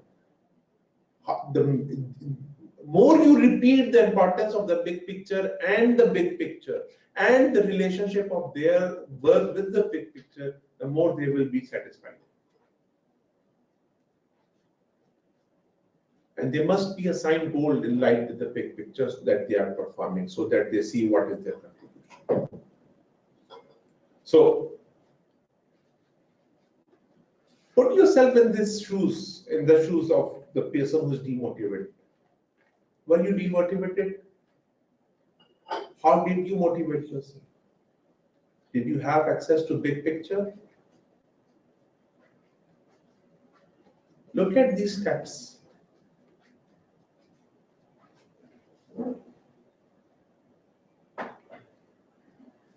Can you relate yourself with these steps? Do you have a big picture? Are you working for an organization? And do you know what is the role your role in that organization? What is the big picture for which you are contributing? If you see your development taking place in that organization, in that role, in that capacity, in that activity, you will be motivated. But if you feel that there is no value of your work, but if you feel that nobody cares about you, if you feel there is no big picture in the organization, you will be demotivated.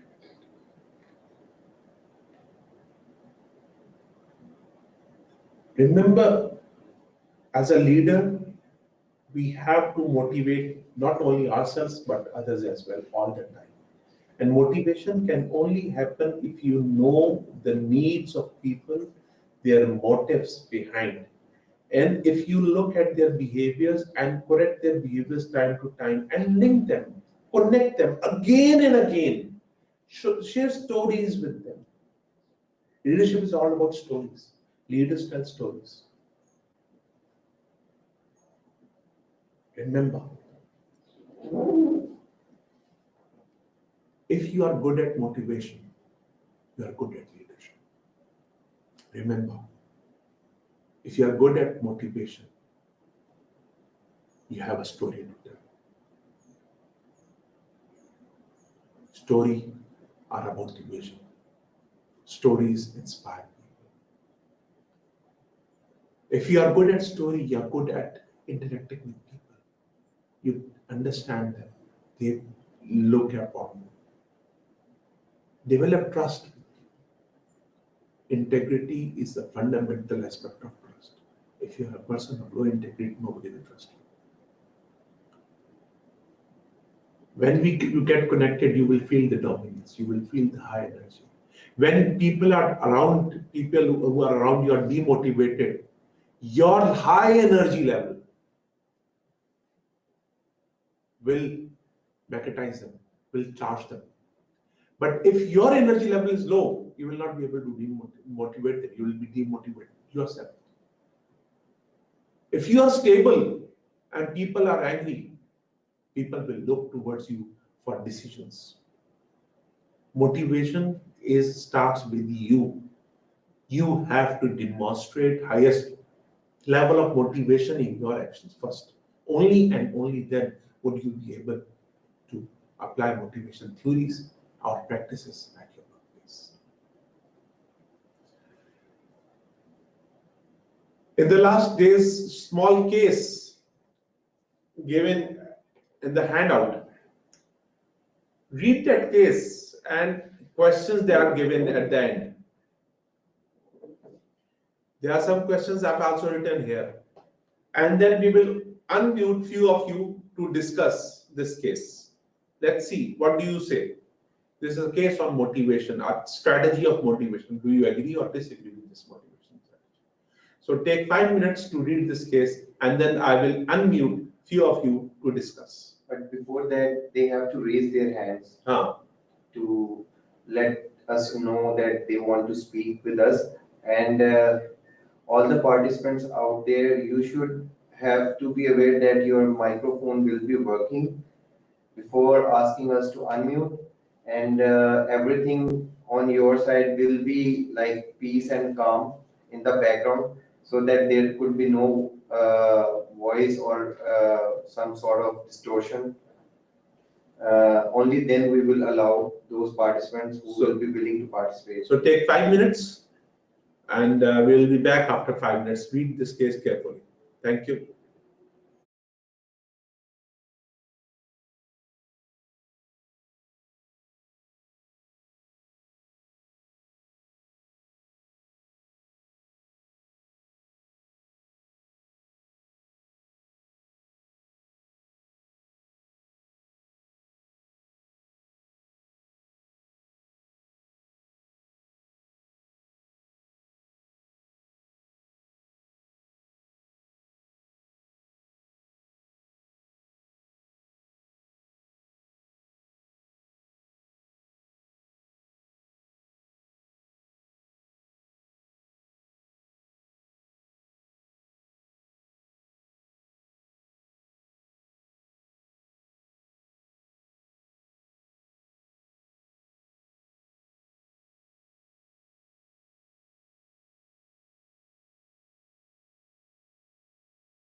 Okay, ji, welcome back.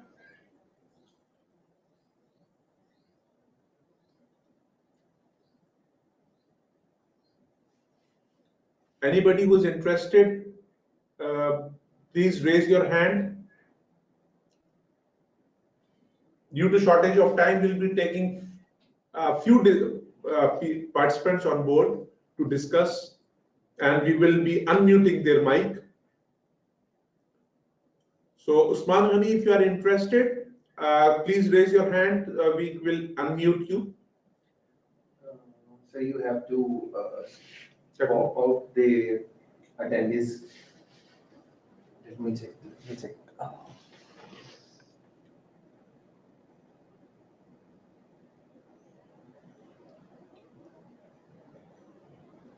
Yeah, from here they can.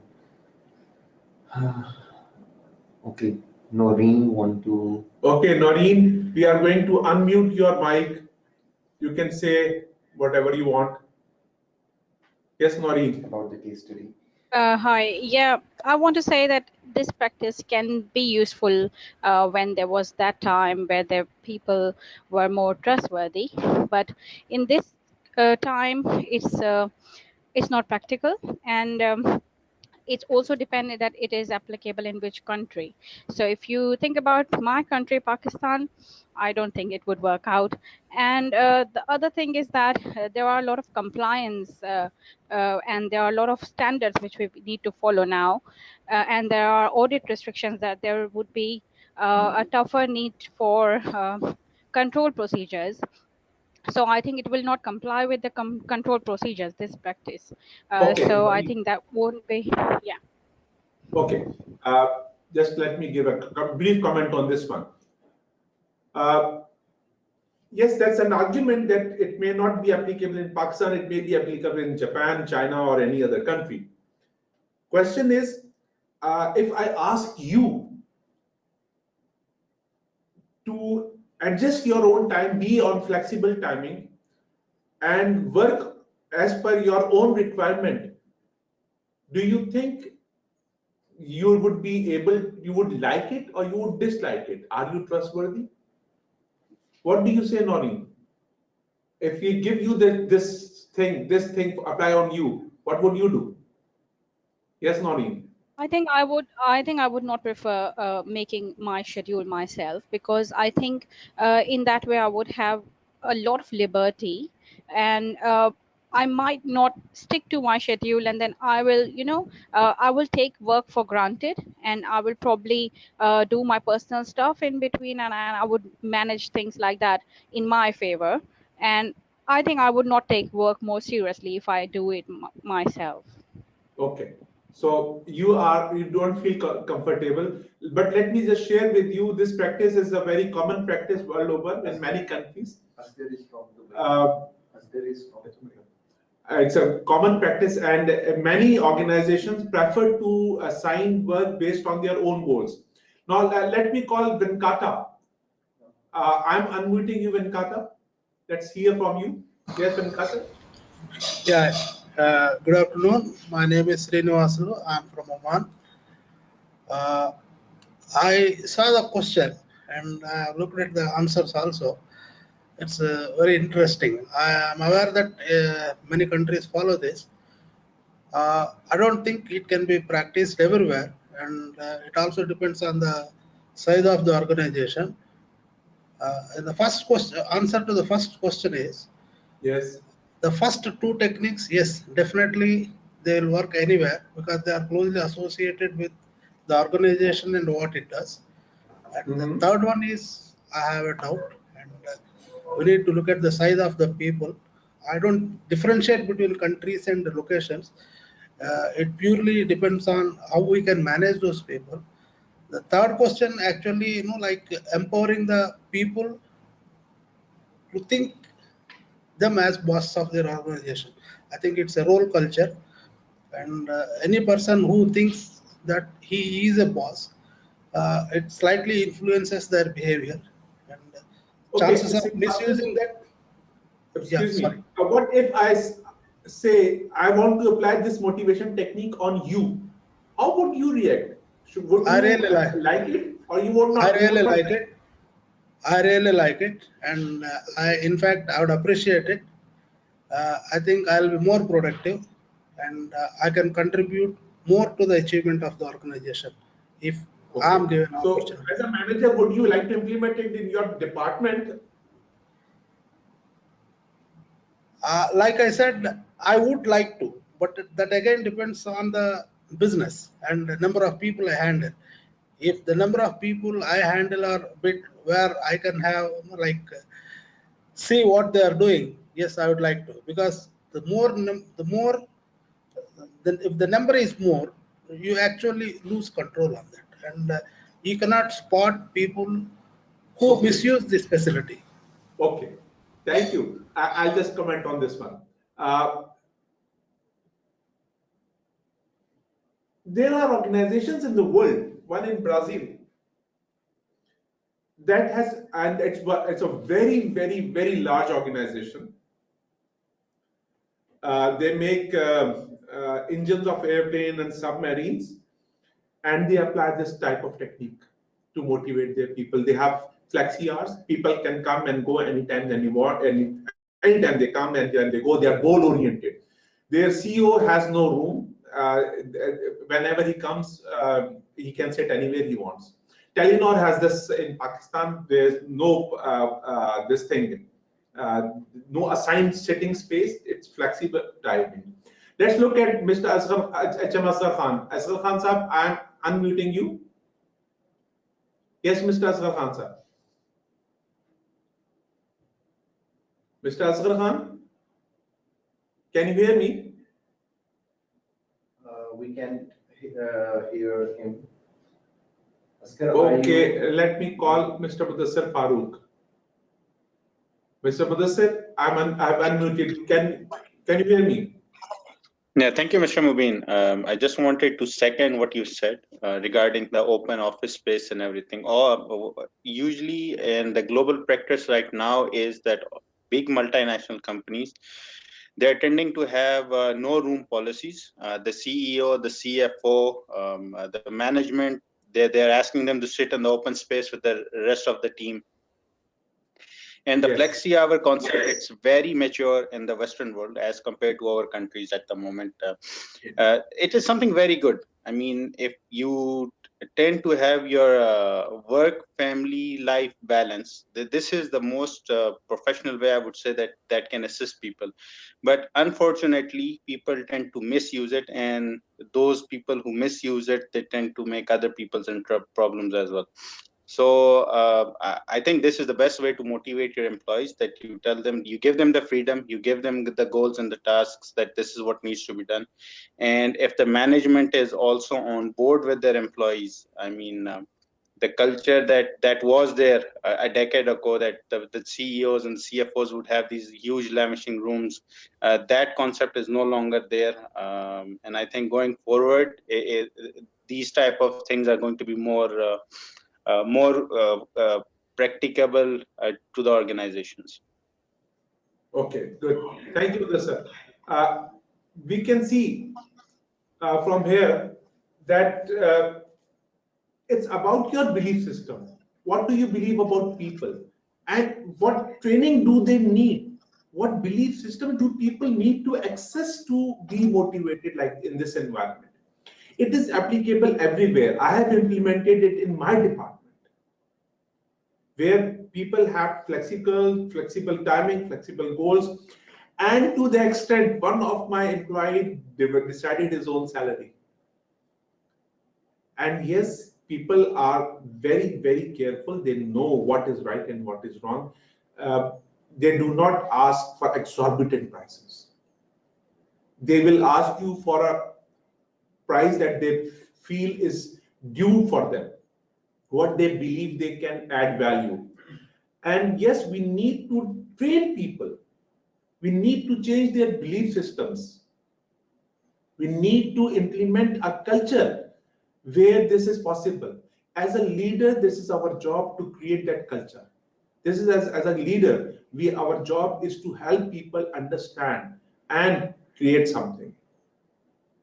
So Noreen, your hand is still on. You want to say something?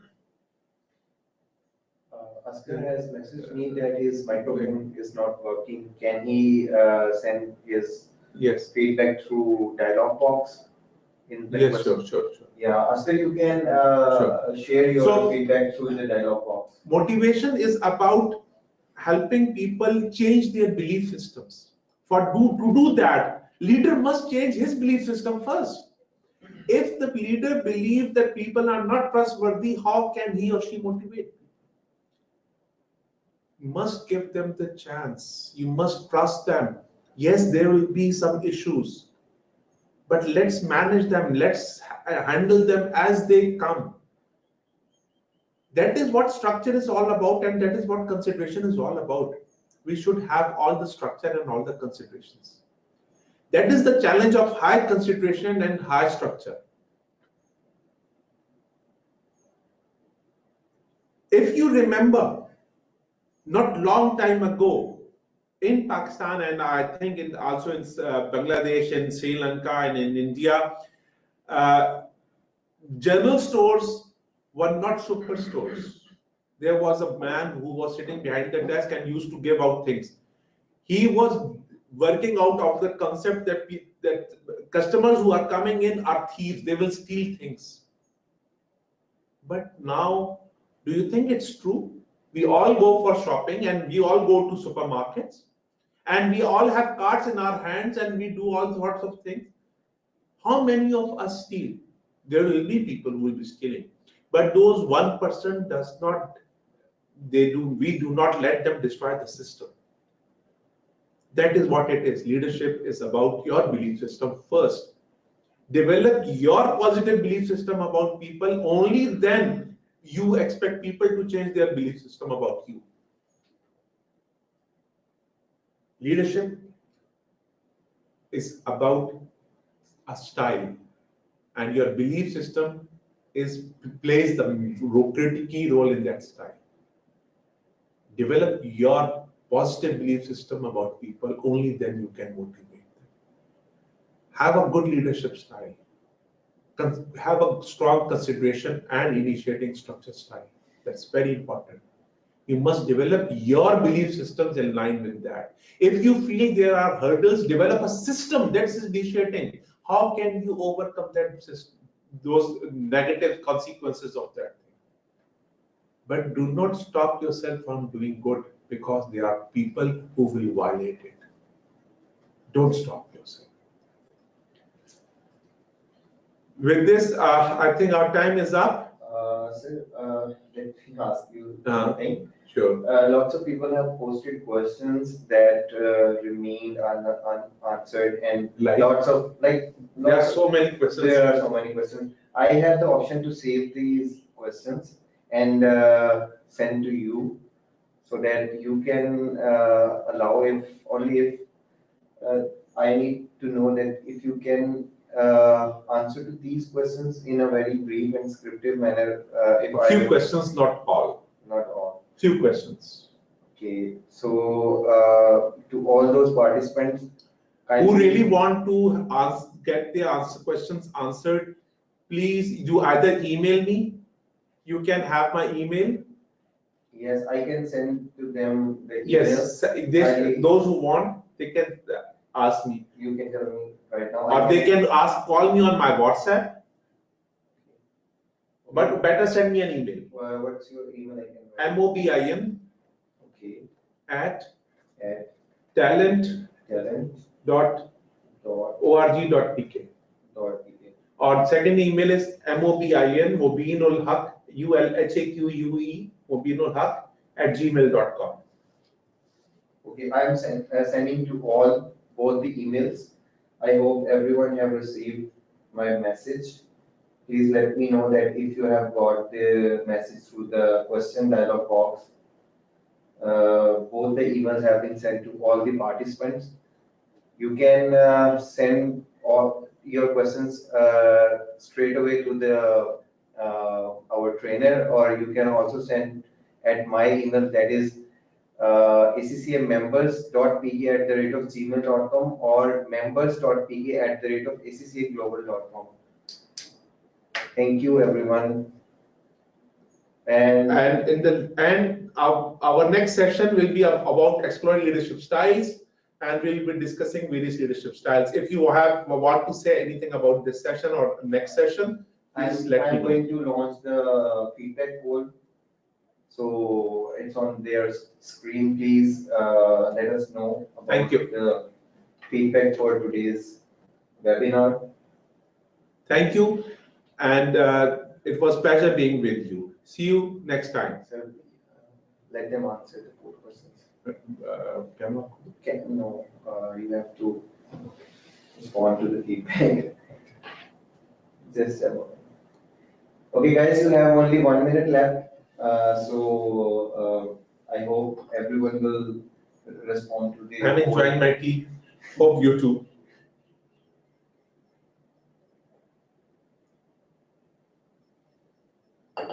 So far, 36% people have voted for the poll.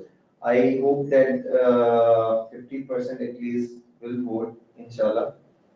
Looking after to your feedback. The number is increasing right now. It's 38%. Only 30 seconds left, and then I will close the poll.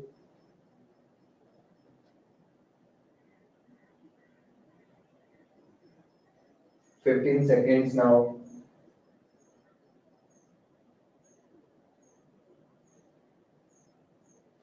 Last 5 seconds now. So I'm going to close this poll now. Please submit right away because it is going to end now. Okay. I'm going to close the poll and share the statistics. It's 47% people saying very useful, while 38% people saying excellent, and rest of the people, that is about 15% saying good. Thank you very much for being with me, and let me know how can I improve. 42% people have voted overall out of the 220 participants. Just around 100 participants. About 100 participants have responded to. So looking forward to see you next time, next week. Okay. Okay. The webinar ends for now. Thank you, everyone. Let me close the